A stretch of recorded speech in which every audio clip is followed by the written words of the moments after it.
আমন্ত্রণ জানাই এটি নিউজের রোজ রাতে নিয়মিত আয়োজন ইস্পাহানি নিউজ আওয়ার এক্সট্রা। আমরা সাম্প্রতিক এবং জনগুরুত্বপূর্ণ নানা বিষয় নিয়ে রোজ রাতে আপনাদের সামনে হাজির হই আলোচনা করতে। আজকে আমরা কথা বলতে চাই জলবায়ু সম্মেলনের প্রসঙ্গ নিয়ে। আজকে এই বিষয়টি আমরা রেখেছি জলবায়ু সম্মেলন প্রত্যাশা ও প্রাপ্তি।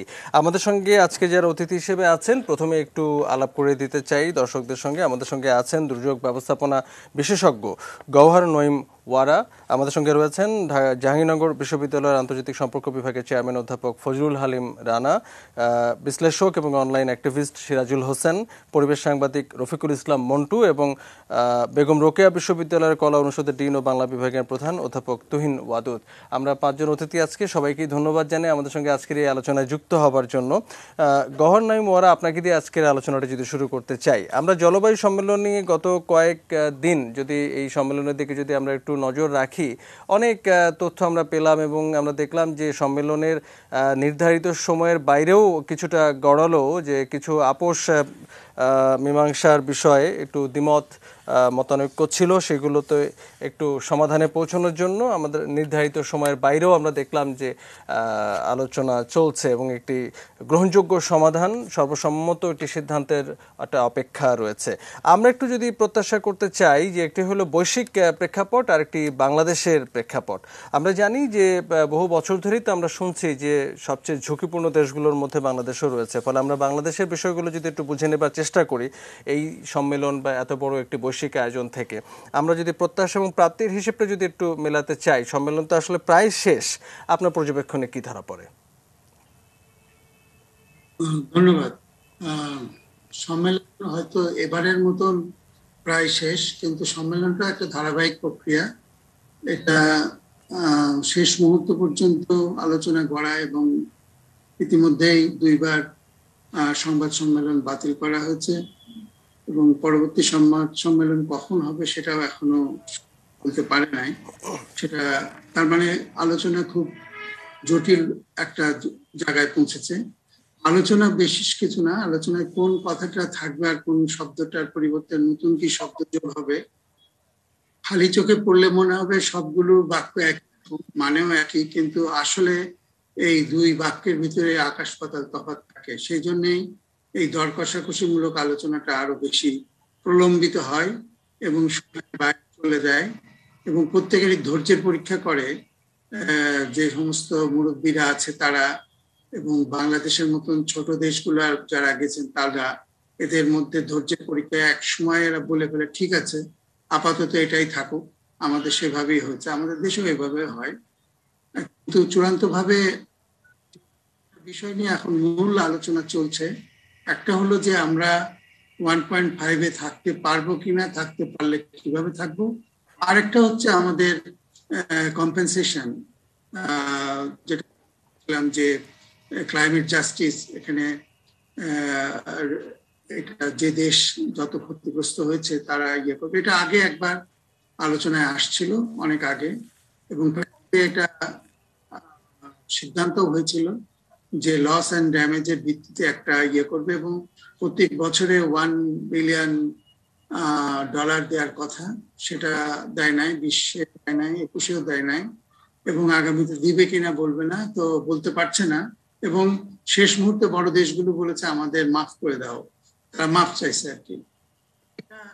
কিছুটা হাস্যরসাত্মক শোনালেও পরিস্থিতিটা এখন সেখানে। কিন্তু প্রাপ্তির জায়গাগুলো যেটা আছে সেখানেও আমাদের প্রস্তুতিরও একটা ব্যাপার ছিল। যেমন ধরেন আমরা বৃক্ষ নিধনের যে কমিটমেন্ট সেখানে প্রথমে সাইন করি নাই, তারপরে আবার 3-4 দিন পরে সাইন করেছি। আমাদের প্রস্তুতি কতটুকু ছিল এখান থেকে বোঝা যাচ্ছে। হয়তো পরস্পরের মুখ চাওয়াচাওয়ি করে শেষ পর্যন্ত তারা সাইন করেছে এবং আমাদের এখান থেকে যারা গিয়েছেন, সেটা সরকারি বেসরকারি যাই হোক, যাওয়ার আগে এটা কিন্তু গত 5 বছর ধরে বা তারও ধরে এই কাগজগুলো তৈরি হচ্ছিল এবং গত 2 বছরে তো প্রচন্ড পরিশ্রম করে তারা তাদের সিদ্ধান্তগুলা কি কি সিদ্ধান্ত হবে এগুলো তৈরি করা হয়েছে। এবং যাওয়ার আগে আমার মনে হয় আমাদের যারা গিয়েছেন এবং যারা দেশে আছেন এদের একটা বৈঠক হওয়া উচিত ছিল, যেখানে আমাদের কি পজিশন হবে, কোন আলোচনার প্রেক্ষিতে কি পজিশন হবে সেটাও ঠিক করে যেতে পারতো। তাহলে এই যে বৃক্ষ নিধন কমিটমেন্টে সাইন না করা বা পরে করা, দেরিতে করা, এই ধরনের জটিল পরিস্থিতি যেটা আমাদের মুখটাকে বা আমাদের ইয়েটাকে ছোট করেছে পৃথিবীর সামনে, নিঃসন্দেহে বলা চলে। আমরা যখন তৃতীয় বিশ্বের নেতৃত্ব দিচ্ছি তখন এরকম অপ্রস্তুতমূলক সিদ্ধান্ত নিশ্চয় আমাদের মুখ উজ্জ্বল করে নাই। আমাদের একটু মাথায় রাখতে হবে। আরেকটা বিষয় হচ্ছে, দুটো ভাগ হবে এই যে কম্পেনসেশন বা যে টাকা পয়সা আসছে, একটা যাবে আমাদের অ্যাডাপ্টেশনের ক্ষেত্রে আর একটা হবে মিটিগেশনের ক্ষেত্রে। মিটিগেশনের প্রায় পুরো টাকাটাই যাবে বড় দেশগুলোর জন্য, অ্যাডাপ্টেশন আসবে। এটা বলা হয়েছিল 50-50 করার জন্য, সেটা হয় নাই। যাই হোক, এটা নিয়ে আলোচনা চলছে, হয়তো কিছু টাকা আসবে, কিন্তু টাকা 50-ই আসুক আর 25-ই আসুক, এই টাকাটা আমরা কতটুকু ন্যায্যভাবে ব্যবহার করতে পারবো এবং এই ব্যবহার করার ক্ষমতাটা আমাদের আছে কিনা। আমাদের এ পর্যন্ত যত প্রকল্প নিয়ে হচ্ছে তার সম্পর্কে অনেক কথা আমরা শুনেছি, আমরা এটা প্রমাণ করতে পারিনি যে আমরা টাকাটা আনতে এবং খরচ করতে করার ক্ষেত্রে যথেষ্ট দক্ষতা আমাদের আছে এবং দক্ষতার সাথে এবং স্বচ্ছতার সাথে সেটা আমরা করতে পারছি। সেটাও আমাদের একটা বড় জায়গা। ওইটা না থাকলে আমরা এটা পারবো না। আরেকটা কথা হচ্ছে যে, ধরেন কোনো টাকা আমরা পেলাম না, তাহলে কি আমরা বসে থাকবো? তাহলে কি আমরা কোনো কাজ করবো না? আমাদের নিজস্ব অর্থায়নে কি আমরা কিছুই করতে পারি না? যেমন সন্তানকে ভালোবাসার জন্য না, দেশের এরকম একটা পর্যদুস্ত অবস্থায় আমাদের টাকা লাগার কথা না, এত টাকা লাগার কথা না যেটা আমাদের ক্ষমতার বাইরে চলে যাবে। সাধারণ মানুষ অলরেডি তারা কাজ শুরু করছে, তারা কিন্তু বসে নেয়, তারা অ্যাডাপ্টেশনের কাজ করে যাচ্ছে, কিন্তু আমরা জানি না কোথায় কি হচ্ছে। এটা আমাদের এজেন্ডার মধ্যে নাই। এখন প্রত্যেক জেলার ডিসিরা মিটিং করেন মাসে একটা, সেই মিটিংয়ে এটাকে এজেন্ডায় এনেছেন কিনা, কোন জায়গায় কোন অ্যাডাপ্টেশন হচ্ছে এবং সেখানে আমরা কি ধরনের সহযোগিতা করতে পারি, সেটা আমাদের এজেন্ডায় নাই। আমরা তো এই বড় সম্মেলনের মুখের দিকে তাকিয়ে আছি, আমরা নিজেরা কতটুকু প্রস্তুত, আমরা নিজেরা কতটুকু সামলে চলছে আমাদের এই আগামী যে বিশ্ব উষ্ণ হচ্ছে, সেখানে আমরা কি কি কাজ করছি এটাকে আমাদের দেশের ভিতরে এটাকে সহনীয় পর্যায়ে রাখার জন্য। সেটা নিয়ে আমাদের ভাবনা খুব কম আছে, গবেষণা একেবারেই নাই। এখানে আমাদের প্রচুর গবেষণার দরকার এবং গবেষণালব্ধ জ্ঞানগুলোকে আমাদের বাস্তবায়নের দিকে যেতে হবে। বিশ্ববিদ্যালয়ের শিক্ষকরা এখানে আসতে পারেন এবং বিশ্ববিদ্যালয়ের শিক্ষকের সাথে ইমপ্লিমেন্টিং এজেন্সির একটা সমঝোতা তৈরি হওয়া দরকার, যেখানে জলবায়ু পরিবর্তনের ক্ষেত্রে কি কি ধরনের কাজ করা যায় এবং কোনটা করলে কি ধরনের লাভ ক্ষতি হবে, সেটা একটা ধারাবাহিক গবেষণার মধ্যে যাবে। এবং এই লব্ধ জ্ঞানগুলো শুধু আমরা ব্যবহার করব না, আমাদের ছাত্রদের মধ্যে আমরা এটা দিতে হবে, আমাদের যারা শিক্ষার্থী আছে তাদের মধ্যে নিয়ে যেতে হবে। তার মানে একটা কনস্ট্যান্ট আমাদের পরিকল্পনার মধ্যে থাকতে হবে, যেখানে অ্যাডাপ্টেশনটা মূল চালিকা শক্তি হিসেবে থাকবে, নাহলে আমরা আগাতে পারবো না। আমাদের প্রস্তুতি নিয়ে আপনি আসলে যে কথাটি আসলে বলছিলেন, এটি আপনার কাছে একটু বড় করে শুনতে চাইবো আবার যখন আপনার কাছে ফিরবো। অনেক ধন্যবাদ, আপনি একটি দারুণ সূচনা করে দিলেন আজকের এই আলোচনার। আমরা একটু অধ্যাপক ফজলুল হালিম রানা আপনার কাছে এটা যে বিষয়টি শুনবো, যে আমরা শুনছি যে দর কষাকষির একটি বড় পর্ব চলছিল একদম সম্মেলনের শেষ পর্যায়ে এসে। তো এখানে যদিও জলবায়ুর এই বিষয়টি একটি অভিন্ন স্বার্থ গোটা পৃথিবীর প্রতিটি দেশের জন্য, কিন্তু তারপরও আসলে এখানে একটি ভূ রাজনৈতিক কিছু বিষয় তো এখানে চলেই আসে এবং পরাশক্তিগুলোর এক ধরনের ক্ষমতার যে সমীকরণ এবং বাণিজ্যিক যে প্রতিযোগিতা এবং আরও অনেক বিষয় আসলে এখানে নিশ্চয়ই প্রভাব ফেলে। তো এবারের সম্মেলন ঘিরে যে আসলে যে আলোচনাগুলো চলছে বা নানা দিকে যে মোড় নিচ্ছে এবং শেষ মুহূর্তে এসে যে কিছু মতভিন্নতার প্রেক্ষাপট তৈরি হয়ে গেল, এগুলোর মধ্যে কি আপনি আসলে আন্তর্জাতিক যে প্রেক্ষাপট গত কয়েক বছর ধরে চলছে তার কোনো ছায়াকে আপনি মেলাতে চাইবেন কিনা? অনেকগুলো প্রশ্ন আমার মনে হয়। যাই হোক, আমি একটা একটা করে খণ্ডন করার চেষ্টা করি। প্রথম কথা হচ্ছে যে আমরা যেটাকে COP26 বলতেছি, গ্লাসগোতে যেটা হলো কিংবা স্কটল্যান্ডে, তো সেটার পাশাপাশি আমরা অনেকেই একটা ভুল করে থাকি, সেটা হচ্ছে গিয়ে কনফারেন্স অফ ইয়ুথ, সেটাও যেটাকে COP16 বলা হয়, ইউনাইটেড নেশনস এর ক্লাইমেট চেঞ্জ ইয়ুথদের নিয়ে যে প্রোগ্রামটা, সেটাও কিন্তু 28 থেকে 31 অক্টোবর এই সময় হয়েছে। এখন আমি এটা এ কারণেই বলছি যে COP26 এবং যদি আমরা COP16 দুটোকে আলাদাভাবে দেখি, তাহলে হচ্ছে এই COP16 কিন্তু বেশ কিছু ভালো আমরা বলবো যে খসড়া কিংবা সুপারিশ কিংবা গিয়ে ইয়ুথদের যে দাবি, সেগুলো এসেছে, যেটা টু সাম এক্সটেন্ট আমি গিয়ে খুবই সিগনিফিকেন্ট এই আসরে। আর যেটা সফলতা ব্যর্থতার কথা আপনারা বা পত্র পত্রিকা, সেটা সারা দুনিয়াতেই একটা ডিবেট রয়েছে। বিশেষ করে অনেকেই বলে থাকেন যে আদৌ এই সম্মেলন সফল হচ্ছে কিনা, বা এই সম্মেলনকে ঘিরে পরিবেশবাদীরা যে আন্দোলন করছেন, যেমন আমরা যেটা জানি গ্রেটা থুনবার্গ যেটা শুরু করেছিলেন ইতালির মিলানে, যখন হচ্ছে গিয়ে জলবায়ু পরিবর্তন বিষয়ক যে সামিট হলো, তখন ব্রিটিশ প্রধানমন্ত্রী বরিস জনসন এবং হচ্ছে গিয়ে আপনার নরেন্দ্র মোদী যখন স্পিচ দেন, তখন সুইডিশ এক তরুণী বা হচ্ছে টিনেজার বলবো আমি, তো গ্রেটা থুনবার্গ যেটা বলতে চাচ্ছেন যে তারা এবং তার সেই স্লোগানকে নিয়ে এবারও কিন্তু এই সামিটে গ্লাসগোতে আমরা দেখলাম যে সবাই হচ্ছে গিয়ে সেই স্লোগানকে নিয়ে বসে গেছেন, এবং স্লোগানগুলো ছিল এরকমের যে জাস্ট প্ল্যাকার্ডে লেখা ব্লা ব্লা ব্লা, অর্থাৎ পলিটিক্যালি যেগুলো হচ্ছে যে ডিসিশন গুলো আসতেছে, অর্থাৎ এক ধরনের দায় সারা ভাব, কিংবা হচ্ছে আপনি যেটা বললেন যে বড় রাষ্ট্রগুলোর মধ্যে, অর্থাৎ প্রভু রাষ্ট্রগুলোর মধ্যে যেই সব মানুষ পৃথিবীর একদমই হচ্ছে গিয়ে কোস্টাল এরিয়াতে, কিংবা হচ্ছে গিয়ে আমরা যেটাকে বলি হচ্ছে গিয়ে সমুদ্র তীরবর্তী অঞ্চলে বসবাস করে, সেই সব কণ্ঠস্বরহীন মানুষের প্রতি এই প্রভু রাষ্ট্রদের এক ধরনের নির্মম প্রবঞ্চনা বলতে পারি, যে সেটা তারা বছরের পর বছর চলে যাচ্ছে। কারণ হচ্ছে গিয়ে যদি আমরা ইউএনএফ CCC যে অরিজিনাল যে শিডিউলটা ছিল, অর্থাৎ যেটা আমরা ইভেন তারপরে যেটা প্যারিস সামিট যদি আমরা বলি, অর্থাৎ 2015-এ যেটা COP 21 বা 22, এই মুহূর্তে আমার মনে পড়ছে না, তো এই সেই সব জায়গায় যে আমাদের মূল যে বক্তব্যটা ছিল, অর্থাৎ মূল যে এগ্রিমেন্ট আমরা করেছিলাম, সেই এগ্রিমেন্টে কিন্তু হচ্ছে যে জায়গায় ছিল, অর্থাৎ জন কেরি এবং হচ্ছে গিয়ে এক ভদ্রলোক বোধহয় জন কেরি এবং জেন হুয়া, খুব সম্ভবত চীনের প্রতিনিধিত্ব করেছেন যিনি, তো এরা দুজন যে মানে একটা জায়গায় মোটামুটি সব রাষ্ট্রগুলোকে একত্রিত করতে পেরেছিলেন, এবং তারা হচ্ছে গিয়ে জন কেরি এবং জেন হুয়া দুজনেই আন্তরিকতার সহিত একটা প্ল্যাটফর্মে এনেছিলেন। কিন্তু এরপরে যেটা বলা হয় যে সেই জায়গা থেকে আসলে আমরা কতদূর সামনে এগোতে পেরেছি, সেইটা একটা প্রশ্ন বটে। কিন্তু আবার পাশাপাশি এটাও মাথায় রাখা উচিত যে এইটা আসলে মানে 1-2 মাস কিংবা 1-2 বছরেরও বিষয় নয়, কারণ আমরা পৃথিবীর যে বয়স সেই অনুযায়ী আমরা এখন যে কার্বন নিঃসরণের যে হার বা পৃথিবীর যে তাপমাত্রার বৃদ্ধি, সেইটা হ্যাঁ একটা স্ট্যাটিস্টিক যদি আমরা এখানে তুলে ধরি, সেক্ষেত্রে বলা যায় যে সেটা বৃদ্ধি পেয়েছে তো বটেই।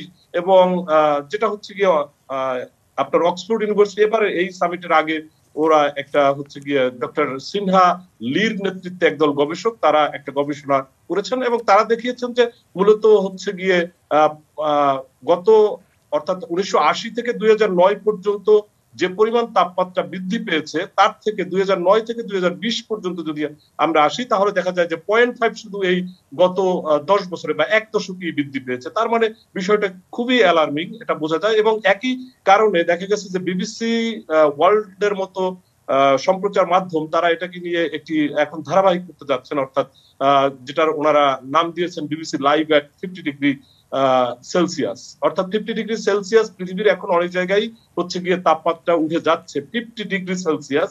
বাট এটা এতটাই, যদিও আমরা জানি যে কিছু কিছু জায়গা হচ্ছে এমনিতেই মরু অঞ্চল কিংবা খুবই হচ্ছে গিয়ে তাপপ্রবণ এলাকা, যেমন আমরা বলতে পারি দক্ষিণ ক্যালিফোর্নিয়ার ডেথ ভ্যালি ন্যাশনাল পার্ক যেটা রয়েছে, এরকম অনেক জায়গায় রয়েছে। তো এই যে জায়গাটা এসে দাঁড়ায় মূলত, অর্থাৎ পৃথিবীর এবং এই সামিটে যেটা বক্তব্য, যে অবস্থাটায় আমরা বর্তমানে আছি, এবং হচ্ছে যেটা বলা হয় 1.1 এই মুহূর্তের যদি আমরা বলি টেম্পারেচার, কিন্তু অনেকেই মনে করেন এবারের সামিটে সবচেয়ে বিতর্ক যেটা জন্ম দিয়েছে সেটা হচ্ছে গিয়ে এবারের টার্গেটটা কি ছিল। যে টার্গেটটা বলেছেন যে তারা 1.5 এ নিয়ে আসবেন, এবং উইদিন 30 ইয়ার্স, অর্থাৎ 2030-র মধ্যে হচ্ছে গিয়ে ওনারা চাচ্ছেন যে আমরা এই তাপমাত্রাটাকে হচ্ছে গিয়ে এখন 1.5 হচ্ছে গিয়ে নেক্সট টার্গেট, এরপরে হচ্ছে গিয়ে নেট জিরো করার টার্গেট। তো এইটা একটু অ্যাম্বিশাস, এ কারণেই হচ্ছে গিয়ে এই বিতর্কটা তৈরি হয়েছে। এরপরে আসা যায় হচ্ছে গিয়ে আপনি যেটা বলতেছিলেন যে ফিনান্সিয়াল ম্যাটারটা হচ্ছে গিয়ে এখন এবারের যেটা প্রস্তাব এসেছে, অর্থাৎ প্রভু রাষ্ট্রগুলো থেকে, আমি বড় রাষ্ট্রগুলোর কথা বলছি, তারা খুব টেকনিক্যালি এটা করেছেন। কারণ হচ্ছে তারা বলেছেন যে পাবলিক ফান্ডের পাশাপাশি প্রাইভেট ফান্ড এখানে হচ্ছে গিয়ে ডোনেট করার কথা। তো এইটা আসলে পাবলিক ফান্ডের কখনোই সাবস্টিটিউট প্রাইভেট ফান্ড হতে পারে না, এটা আপনি বরং অক্সিলারি হিসাবে নিতে পারেন। অর্থাৎ আপনার পাবলিক ফান্ডের পাশাপাশি কেউ প্রাইভেট ইনভেস্ট করলে, এবং সেটা তো নিশ্চয়ই প্রফিট যারা করবেন তারাই করবেন। লাইক আপনি যদি ধরেন আপনি সোলার লাইট স্থাপন করবেন, সেক্ষেত্রে হয়তো কোনো কোম্পানি এটা করবে এবং সে তার এটা থেকে মুনাফা নেবে, প্রফিট নেবে। বাট এটা করে এই লাভ লসের হিসাব করে তো আপনি এই পৃথিবীকে টিকাতে পারবেন না, বা সেটা সম্ভব না। সে কারণে এই বিতর্কটা তৈরি হয়েছে। আরেকটা বিতর্ক তৈরি হয়েছে যেটা 50-50 যেটা বলতেছিলেন, অর্থাৎ গভর্নর নাহিম সাহেব যেটা বলতেছিলেন একদমই কারেক্ট। অর্থাৎ আপনার যেটা অ্যাডাপ্টেশন এবং মেটিগেশন, এখন হচ্ছে কি অ্যাডাপ্টেশনে যদি আপনি 50% না রাখেন, অথবা এক জায়গায় হচ্ছে এক সাইডে যদি আপনি আহ মোটা পার্সেন্টেজটা দিয়ে দেন, অর্থাৎ আপনি যদি মনে করেন যে 80% কিংবা এখন যেটা চলছে 70% অ্যাবভ হচ্ছে গিয়ে আপনি মেটিগেশনে যদি যান, তাহলে হচ্ছে গিয়ে এই অ্যাডাপ্টেশনটা কিভাবে হবে। আবার এই আমাদের নেতৃত্বে যে গ্রুপগুলো রয়েছে, অর্থাৎ আমরা যেমন এলডিসি কান্ট্রির মধ্যে বাংলাদেশের নেতৃত্বে একটা গ্রুপ রয়েছে, G7 এর একটা গ্রুপ রয়েছে, অ্যারব নেটওয়ার্কের একটা ক্লাইমেট নেটওয়ার্ক একটা গ্রুপ রয়েছে, তারপর হচ্ছে আফ্রিকান একটা গ্রুপ রয়েছে। বিভিন্ন গ্রুপে কিন্তু এই প্ল্যাটফর্মটা ক্লাইমেট চেঞ্জ নিয়ে বিভক্ত রয়েছে। তো এখন এখানে যে দর কষাকষি, সেই দর কষাকষির জায়গায় আমরা যেটা দেখতে পাই, বিবেচনা করতে পারি যেটা, সেটা হচ্ছে যে হ্যাঁ, তারপরেও এখন যদি আমরা বলি যে এখান থেকে রেজাল্ট কিছুই আসছে না, কিংবা হচ্ছে গিয়ে মানে আমরা কিছুই পাচ্ছি না, তাহলে তো এটা একটা গ্লোবাল প্ল্যাটফর্ম। এখানে আপনি যেটা চাইবো সেটাই হবে এমন নয়। পৃথিবীর যে ধনী রাষ্ট্রগুলো রয়েছে, সর্বসম্মতভাবে এটা সিদ্ধান্তে আসবারও একটা অপেক্ষা বটে। আপনার কাছে আমরা একটু যে ফাইনান্সিয়াল যে বিষয়টি আপনি আসলে শুরু করছিলেন, এই বিষয়টা নিয়ে শুনবো, আবারও ফিরে এসে আপনার কাছে আমরা একটু সিরাজুল হোসেন আপনার কাছে শুনতে চাই। একটা বিষয় হচ্ছে যে বাংলাদেশের সক্ষমতা নিয়ে তো আমরা এক ধরনের প্রশ্ন রাখতেই পারি, এবং গত বেশ কয়েক বছর ধরে আমরা দেখছি যে জলবায়ু ইস্যুতে বাংলাদেশ কিন্তু বিশ্বজুড়ে অন্যতম একটি বড় কণ্ঠ। বাংলাদেশের পক্ষ থেকে জলবায়ু ইস্যু নিয়ে এক ধরনের নেতৃত্বের একটা জায়গাও আমরা দেখতে পাচ্ছি। কিন্তু অভ্যন্তরীণ আমাদের একটা হচ্ছে যে আমরা ফান্ড পাবো কিনা, যে আন্তর্জাতিকভাবে যে জলবায়ু তহবিল সেটার একটি বড় অংশ আমাদের যে প্রত্যাশায় রয়েছে সেটি আমরা পাবো কিনা, সেটি যেমন একটি প্রশ্ন, কিন্তু সেটি ছাড়াও আমরা আসলে আমাদের কিছু দায়, আমাদের কিছু কর্তব্য নিশ্চয়ই রয়েছে। আমরা আসলে পরিবেশটাকে কিভাবে রক্ষা করতে পারছি, আমাদের অংশটুকু কিভাবে পালন করতে পারছি, সেটাও কিন্তু একটি বড় প্রশ্ন। সেইখানে কি আপনি আসলে কোনো ঘাটতির কথা উল্লেখ করতে চাইবেন কিনা, বা আরো কোনো কিছু প্রস্তুতি যদি আমাদের নিয়ে রাখবার থাকতে পারে, সে বিষয়ে যদি কোনো আপনার ভাবনা। জি, ধন্যবাদ।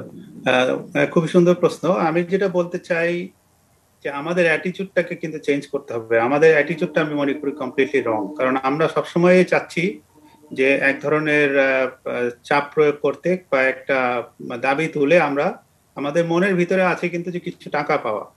এই অ্যাটিটিউডটা কিন্তু ভেরি রং। কারণ আমাদের কিন্তু বুঝতে হবে যে পশ্চিমা বিশ্ব বলেন, তাদের যে নেতৃবৃন্দ আছে তারা কিন্তু সবাই রাজনীতিবিদ, এবং এই সম্মেলনে অংশগ্রহণ করছে যারা, তারা বিভিন্ন প্রতিষ্ঠানের প্রধান হলেও রাজনীতি কিন্তু তাদের কাছে একটা বড় বিষয়। তারা এই বিষয়ে খুব ভালো জানে। যখন তারা বুঝবে যে এই দেশটা নিজের জন্য কিছু করে না, নিজের প্রকৃতি ধ্বংস হয়ে যাচ্ছে সেটা নিয়ে কোনো কিছু কেয়ার করে না তারা, কিন্তু যখনই ক্লাইমেট রিলেটেড কোনো একটা সামিট হয় তারা বড় বড় কথা বলে। I think this is a very wrong attitude এবং রং অ্যাপ্রোচ আমাদের দিক থেকে। আমাদের নিজেদের পরিবেশের উপরে কিন্তু আরো বেশি কেয়ারফুল হতে হবে। আমরা যদি সেটাতে আরো বেশি কেয়ারফুল হতে পারতাম, তাহলে কিন্তু আমি মনে করি এই পলিটিক্যাল যে নেগোসিয়েশন, এই যে দর কষাকষি, এখানে আমরা অনেক ভালো একটা অবস্থায় থাকতে পারতাম। আমি ভুটানের উদাহরণটা আপনাদেরকে দিতে চাই। ভুটানে আপনি যদি যান, গিয়ে যদি সেখানের পরিবেশ দেখেন, সেখানে তাদের নিজেদের কিন্তু অসম্ভব একটা কেয়ার আছে পরিবেশের প্রতি, কেয়ার আছে, তাদের নিজস্ব আইন কানুন দিয়ে সেটাকে রক্ষার একটা আন্তরিক প্রচেষ্টা আছে। এবং সেখানে দেখবেন যে আন্তর্জাতিক বিভিন্ন প্রতিষ্ঠান থেকে এবং বিভিন্ন দেশ থেকে তাদেরকে যে সহযোগিতা করা হয়, সেটা এত সুন্দরভাবে তারা সেটাকে ম্যানেজমেন্ট করে সেটাকে কাজে লাগিয়েছে যে এখন কিন্তু সেটা একটা শোকেসে পরিণত হচ্ছে। তো বাংলাদেশ কিন্তু এই ক্লাইমেট রিলেটেড একটা শোকেসে পরিণত হওয়ার জন্য একটা উপযুক্ত দেশ ছিল, যেহেতু এখানে এত বেশি মানুষ, আমাদের যেটুকু অ্যাসেট আছে ক্লাইমেটের সেটাও কম নয়। কিন্তু আমি বলবো যে গত 20 বছরে যে তাপমাত্রা হিসাব দিলেন, আমি কিন্তু সায়েন্টিস্ট নই, আমি সায়েন্সের লোক, বিজ্ঞান বুঝি, কিন্তু আমি গবেষণা করি না। আমি কিন্তু পুরো বিষয়টাকে অন্যভাবে দেখি। সেটা হচ্ছে তাপমাত্রা কিন্তু বিষয় না, আমার ক্ষতি কি হচ্ছে, দ্যাট ইজ মোস্ট ইম্পর্টেন্ট। তাপমাত্রা বাড়ার কিন্তু আরো অনেক কারণ আছে। সূর্যের বিভিন্ন ধরনের পরিবর্তন, আবহাওয়ার যে এল নিনো, লা নিনা ইত্যাদি বিভিন্ন কারণে কিন্তু তাপমাত্রা বাড়ে, এবং পৃথিবীর তাপমাত্রা কখনোই একই রকম ছিল না, এটা কখনো একই রকম থাকবে না। কেউ গ্যারান্টি দেয় না যে আমাদের তাপমাত্রা এরকমই থাকবে। সবসময় পরিবর্তন হয়েছে, নেচার কিন্তু তার সঙ্গে মানিয়ে চলেছে। কিন্তু আমার প্রশ্ন হচ্ছে, যে ডিস্ট্রাকশনটা হচ্ছে, পরিবেশের যে ক্ষতি হচ্ছে, এটা তো শুধু ক্লাইমেট চেঞ্জ না, এখানে আরো অনেকগুলো ফ্যাক্টরের কারণে ক্ষতি হচ্ছে। আমরা কিন্তু সেই ফ্যাক্টরগুলিকে একদমই মনোযোগ দিচ্ছি না, এবং আমি বলবো যে আমাদের যারা ক্লাইমেট নিয়ে কাজ করছি, যারা কথা বলছি, তারাই অনেক জায়গায় দেখা যাচ্ছে যে এই ক্ষতির কারণ। আমি যদি রাষ্ট্রকে বলি, রাষ্ট্র কিন্তু বহু জায়গায়, সুন্দরবনে আমি প্রতি বছর গিয়ে অন্তত পক্ষে 2 মাস থাকি। এই যে 2 মাস থাকি, আমরা অনেক জায়গাতে একটানা থাকি এবং একটা নির্দিষ্ট জায়গাকে আমরা প্রপারলি পর্যবেক্ষণ করি, সেখানে ফটোগ্রাফি করে সেখানকার বিভিন্ন বৈজ্ঞানিক এবং ক্ষুদ্র ক্ষুদ্র বিষয় পর্যবেক্ষণ করি। আমি দেখছি আমার পার্সোনাল অবজারভেশন থেকে যে গত 10 বছরে সুন্দরবনের যে কোনো মাইক্রো অর্গানিজম যেগুলো, প্লাস এটার যে সমস্ত মিনি ক্রিচার, যেগুলো ছোট ছোট যে সমস্ত প্রাণী, সেগুলো মারাত্মকভাবে কমে গেছে গত 10 বছরে। এটা ড্রাস্টিক একটা ঘটেছে, রিডাকশন ঘটেছে। এইটা আমাদের মাথা খারাপ হয়ে যাচ্ছে যে কেন হচ্ছে, এটা বের করতে হবে, এটার জন্য গবেষণা করা প্রয়োজন। যেটার কারণটা কি, স্যালিনিটি বৃদ্ধি পাচ্ছে নাকি নদীর পানি প্রবাহ পরিবর্তনের জন্য এটা হচ্ছে? তাপমাত্রা বৃদ্ধি যতটুকু হয়েছে, আমার মনে হয় না যে এটা কোনো একটা বড় ফ্যাক্টর। এখানে যে আদার রিজন আছে, এটা কিন্তু এখনো খুঁজে বের করা হয়নি। আমরা সবকিছুকে কিন্তু পলিটিক্যালি দেখতে চাচ্ছি। আমি বলবো যে কোনো প্রাকৃতিক বিষয়কে আপনাকে একদিকে পলিটিক্যালি দেখতে হবে, আর একদিকে কিন্তু ফ্যাকচুয়ালি দেখতে হবে। পলিটিক্যালি দেখতে গেলে আপনি দেখেন, বাংলাদেশে সুন্দরবন নিয়ে কথা হলেই আমরা চট করে চলে যাই কয়লা বিদ্যুৎ কেন্দ্রে, সেটা কিন্তু এখনো চালুই হয়নি। সেটা চালু হওয়ার আগেই কিন্তু আমি দেখছি যে সুন্দরবন প্রায় শেষ মনে হচ্ছে আমার কাছে, যে সামথিং ইজ ভেরি রং। আমি যখন এই কথাটা জার্মান অ্যাম্বাসেডার সামনে বললাম, তিনি সাথে সাথে সন্ত্রস্ত হয়ে গেলেন এবং তিনি সাথে সাথে খুঁজতে চেষ্টা করলেন যে কাকে বলা যায়, কিভাবে কি করা যায়, কিছু একটা মেজারমেন্টের ব্যবস্থা করা যায় কিনা। এই কথাটা যখন আমি আমাদের দেশের মন্ত্রী থেকে শুরু করে বিভিন্ন গুরুত্বপূর্ণ ব্যক্তিদের কাছে বলি, কিছুই কিন্তু তাদের যায় আসে না, তাদের মনের মধ্যে বিন্দু মাত্র পরিবর্তন হয় না যে এটা নিয়ে কিছু করা দরকার। তো এই যে অ্যাটিটিউড আমাদের, যে আমি কিছু টাকা চাচ্ছি এই বিষয়ে, সেই টাকাটা দিয়ে আমি হয়তো অন্য জায়গায় খরচ করব, নিজেরা লাভ করব, কিংবা কিছু অ্যাক্টিভিটি প্রজেক্ট করব, কিন্তু আসল কাজটা আমার যে সবকিছু ধ্বংস হয়ে যাচ্ছে, আমার সেদিকে কোনো মনোযোগ নাই। তা আমি এই ধরনের একটা মানসিকতা নিয়ে, যারা আমাদের চেয়ে 10 গুণ বেশি বুদ্ধিমান, আমি বলবো পশ্চিমা বিশ্বের যারা এগুলো নিয়ে ডিল করছেন আমাদের চেয়ে 10 গুণ বেশি বুদ্ধি রাখেন, তারা আমাদেরকে দেখলেই তো বুঝতে পারেন যে এই লোকগুলো কেন এসেছে। সেইখানে আমরা কি আশা করতে পারি? আমি এই প্রশ্নটা সবার আগে রাখতে চাই। জি, আপনি আসলে যে প্রসঙ্গটি আসলে তুললেন, এটি আসলে খুবই এক ধরনের মানে আমাদের ভাবনার খোরাক যোগাচ্ছে, যে আমরা আসলে আমাদের কণ্ঠস্বর যতখানি উচ্চকিত, কিন্তু আমাদের কাজে হয়তো আমরা ততখানি উদাহরণ তৈরি করতে পারিনি। ঠিক এই প্রসঙ্গটি নিয়ে আমরা একটু রফিকুল ইসলাম মন্টু আপনার কাছে শুনবো। যে বিষয়টি হচ্ছে যে আমরা যে ভুটানের উদাহরণ যেমনটি আমাদের কাছে আসলো, যে আমরা আমাদের গত কয়েক বছরে হয়তো এই সুযোগটি আমাদের সামনে ছিল যে জলবায়ু ইস্যুতে যে ক্ষতি গুলো হচ্ছে বা প্রভাব মোকাবেলায় কিছু দৃষ্টান্ত তৈরি করা, যেগুলো নিয়ে হয়তো আমাদের কণ্ঠস্বরগুলো যেগুলো বৈশ্বিক বিভিন্ন ফোরামে আমরা আসলে রাখছি, সেখানে হয়তো আরেকটু সমৃদ্ধ করা যেত এবং সেগুলো হয়তো অন্য অনেকের জন্য উদাহরণও হতে পারতো। তো এই জায়গাগুলোতে আসলে আমরা হয়তো কিছুটা পিছিয়ে আছি বা কার্যক্রমগুলো যথেষ্ট দৃশ্যমান নয়। এগুলো আমরা হয়তো গণমাধ্যমে বা সামাজিক যোগাযোগের মাধ্যমেও দেখি না, আমাদের আলোচনাতেও সেই ব্যাপারটি আসলে ফুটে উঠলো অনেকটা। আপনি কি কিছু যোগ করবেন কিনা?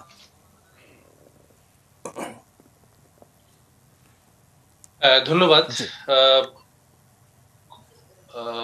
আমাকে সুযোগ দেওয়ার জন্য। আমি একেবারেই প্রান্তিক উপকূল অঞ্চল, এবং এই মুহূর্তে বাংলাদেশের উপকূলের সবচেয়ে ক্ষতিগ্রস্ত যে এলাকাটি আশাশুনির সাতক্ষীরা জেলার আশাশুনির প্রতাপনগরের তালতলা গ্রাম, মানে এটা একটি ছোট্ট বাজার, এখানে আমি আছি।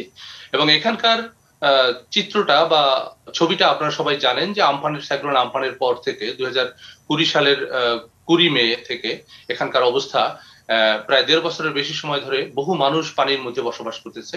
ঠিক সেই জায়গায় আমি অবস্থান করছি এবং এখান থেকে আমি কথা বলছি যে কপ সম্মেলন থেকে আমাদের প্রত্যাশা কি ছিল এবং সেটা আমরা আসলে মাঠে কি দেখছি। অ্যাকচুয়ালি কপ শব্দটা সম্পর্কে আমাদের উপকূলের যে মানুষ, সাধারণ মানুষ, তারা আসলে এটা বুঝে না, কিন্তু তাদের একটা, যেহেতু টেলিভিশন চলে, এখানে কিছু মানে বোদ্ধা লোকজন থাকেন, তারা কিন্তু আসলে এখান থেকে কিছু একটা প্রত্যাশা করেন। এবং আমরা যতদূর মনে করি যে এই বছরের কপটা কিন্তু আমাদের জন্য একটা বড় মাইল ফলক ছিল, যে এখান থেকে আমাদের একটা বড় প্রত্যাশা ছিল। কিন্তু গতকাল পর্যন্ত আমরা আলোচনা থেকে যা বুঝলাম, তাতে আমরা আসলে কি পাবো না পাবো সেটা আমরা খুবই আশাহত যে এখানে আসলে কি পাওয়া যাবে কি যাবে না। আপনি যদি সাধারণ মানুষের কথা বলেন, তারা কিন্তু ওই কপের সমঝোতার ভিত্তিতে আমরা কি পাবো সেইটা তাদের কাছে কবে পৌঁছাবে এই জন্য তারা অপেক্ষায় নাই। তারা 1970 সালের ঘূর্ণিঝড় থেকে শুরু করে আজ একজনের সাথে কথা হয়েছিল আমার, মোস্তফা, আবু ইহিয়া এবং মোহাম্মদ আকরাম হোসেন, ওনার এলাকার বিশিষ্ট ব্যক্তিবর্গ। তারা বললেন যে অন্তত 11টা বড় সাইক্লোন আমাদের উপর আঘাত করেছে এবং পশ্চিম উপকূলের যে চেহারাটা আইলার পর থেকে বা সিডরের পর থেকে ঘন ঘন সাইক্লোন হচ্ছে এবং সেই সাইক্লোন গুলো তাদের উপর দিয়ে যাচ্ছে এবং প্রত্যেকটা সাইক্লোনের আগে পরে এবং সাইক্লোনের পরে সময় আগে পরে আমরা হয়তো ব্যবস্থা গ্রহণ করি, কিন্তু দীর্ঘ সময় ধরে যে একটা মানুষ তার ক্ষত বয়ে বেড়ায়, এই যে 1.5 বছর ধরে একটা মানুষ মানে এই এলাকার বহু মানুষ এক জায়গা থেকে আরেক জায়গায় চলে গেছে।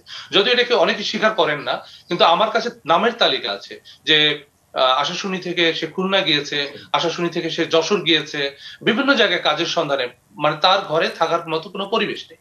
এখানে যে দীর্ঘমেয়াদী যে প্রভাবগুলো পড়ে সাইক্লোনে সেটা কিন্তু আমরা খেয়াল রাখি না, মানে সে ব্যাপারে কিন্তু আমাদের মনোযোগটা খুব কম। তার থাকার জায়গা ব্যাপক ক্ষতিগ্রস্ত হয়, তার সুপেয় পানি, তার চিকিৎসা ব্যবস্থা ভেঙে যায়, তার স্যানিটেশন ব্যবস্থা, উপার্জন একেবারে হারিয়ে যায়। যে এলাকার, যে আপনারা জানেন যে এলাকাটি লবণাক্ত এলাকা এবং এখানে চিংড়ির ঘের হয়, এখানে ধানও আবাদ হয় বা অন্যান্য কাজ হয়, কিন্তু সকল অ্যাক্টিভিটিস কিন্তু এখন বন্ধ। জোয়ার ভাটার সঙ্গে তারা বসবাস করতেছে।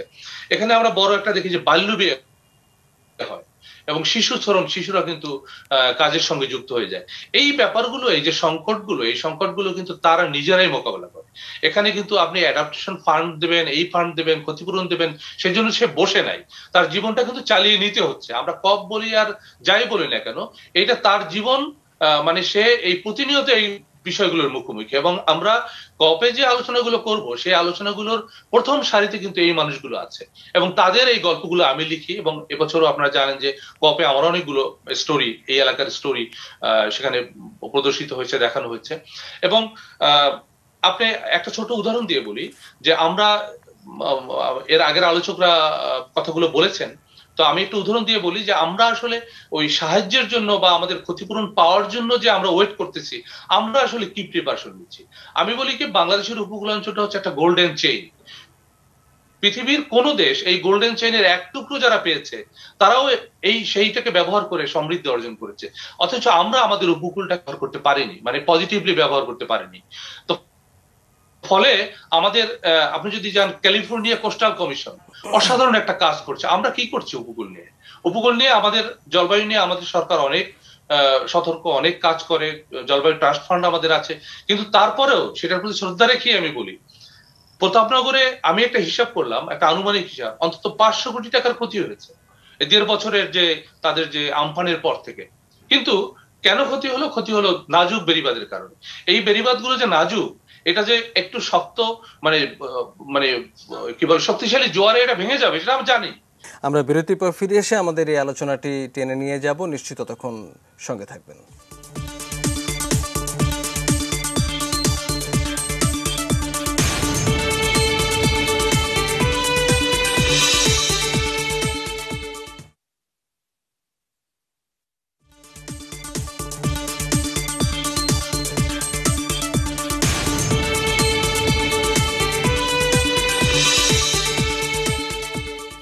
আবারও ফিরে এলাম ইস্পাহানি নিউজ আওয়ার এক্সট্রায়। কথা বলছি জলবায়ু সম্মেলনের প্রত্যাশা প্রাপ্তি নিয়ে। আমাদের সঙ্গে অধ্যাপক তুহিন ওয়াদুদ আছেন, যিনি রংপুরের বেগম রোকেয়া বিশ্ববিদ্যালয়ের শিক্ষক এবং পরিবেশ নিয়েও তার অনেক কাজ রয়েছে। আমরা একটু তুহিন ওয়াদুদ, আপনার কাছে যে বিষয়টি আসলে শুনবো, যদিও জলবায়ু পরিবর্তনের প্রভাব বলতে আমাদের আসলে প্রথমেই একটু আমাদের উপকূলীয় অঞ্চলের দিকে আমাদের আসলে আমরা একটু আঙুল তুলি, কিন্তু এটি তো আসলে আমাদের শুধু উপকূলীয় অঞ্চল নয়, সারা দেশেই আসলে কম বেশি নানা মাত্রায় নানা ভাবে এর হয়তো একটি প্রভাব হয়তো আমরা দেখতে শুরু করেছি এবং সামনে হয়তো পরিস্থিতি আরো খারাপের দিকে যেতে পারে বলেই আমরা আসলে এক ধরনের ভয় পাচ্ছি। আপনার পর্যবেক্ষণ থেকে গত অনেক বছর ধরে আপনি এই বিষয়গুলো নিয়ে কাজ করছেন, নদী এবং বিভিন্ন জনপদের যে পরিবর্তনগুলো পরিবেশ এবং পরিবেশগত, তো সেই পর্যবেক্ষণ থেকে কি আপনি আসলে আমাদের এই জলবায়ু সম্মেলন থেকে যে আমাদের এক ধরনের প্রত্যাশার বিষয়টি আমরা হয়তো বসে আছি ধরে, এবং সেখানে প্রাপ্তিযোগ আসলে কতখানি হবে, যে সংশয়, যে উদ্বেগ, সেখানে আসলে আপনার পর্যবেক্ষণ থেকে কি ধরা পড়ে? একটু আনমিউট করে নেবেন। জি হ্যাঁ, ধন্যবাদ। আসলে এই জলবায়ুর উপর যে নেতিবাচক প্রভাব, সেই নেতিবাচক প্রভাব বাংলাদেশের উপর পড়ছে, সেটাকে আলাদা করে উত্তরাঞ্চলের উপর কি পড়ছে সেটিও আসলে বলবার বিষয় আছে। শুরুতেই গহর নাইম ওয়ারা বলছিলেন যে আসলে আমাদের দেশের ভিতরে এগুলো নিয়ে বিশদ আলোচনা করে যদি এই সম্মেলনে যাওয়া হতো তাহলে আমাদের ভিতরের কথাগুলো সেখানে উপস্থাপন করবার সুযোগ হতো।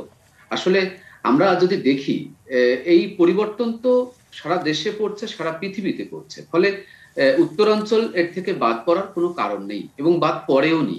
এবং আমরা যদি এই অঞ্চলের বয়সী মানুষজনদের সঙ্গে কথা বলি এবং এখনকার মানুষের সঙ্গে কথা বলি বা আমরা যা দেখি, এর মধ্যে কিন্তু একটা বিস্তর পার্থক্যও রয়েছে।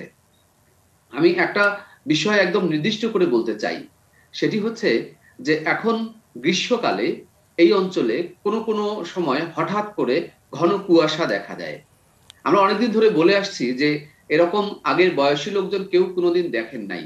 ধরা যাক মানে পেপার পত্রিকাতেও খবর এসেছে, যেমন গত বছর গ্রীষ্মকালের একটা ছবি, দিনাজপুরের একটা ছবি ছাপানো হয়েছে, সেখানে একদম ঘন কুয়াশা। তো গ্রীষ্মকালে রাতের বেলা ঘন কুয়াশা, এটা তো এখানকার মানুষ দেখেন নাই আগে কখনো। আমরা এগুলোর সঙ্গে অনেক কিছুকেই যুক্ত করি। আমরা বলছি যে প্রচুর কার্বন নির্গত হচ্ছে এবং আমাদের গ্লাসগোতে যে সম্মেলন হচ্ছে, এটা তো এই কথাটাও এসেছে যে এটি আসলে রাজনীতিবিদ এবং ব্যবসায়ীদের একটা সম্মেলনে পরিণত হয়েছে এবং বিশেষ করে যারা পরিবেশের বেশি ক্ষতি করে তারা এই সম্মেলনের ভেতর দিয়ে নিজেদের এই ক্ষতির চেহারাটাকেই আসলে আড়াল করতে চায়।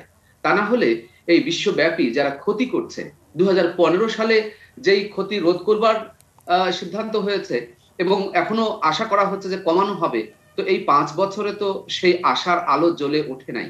তার মানে এই 5 বছর কিন্তু আমাদের কাছে সেই বার্তা পৌঁছে দেয় না যে আসলে এই ক্ষতির কোনো কারণ তারা কমাবে।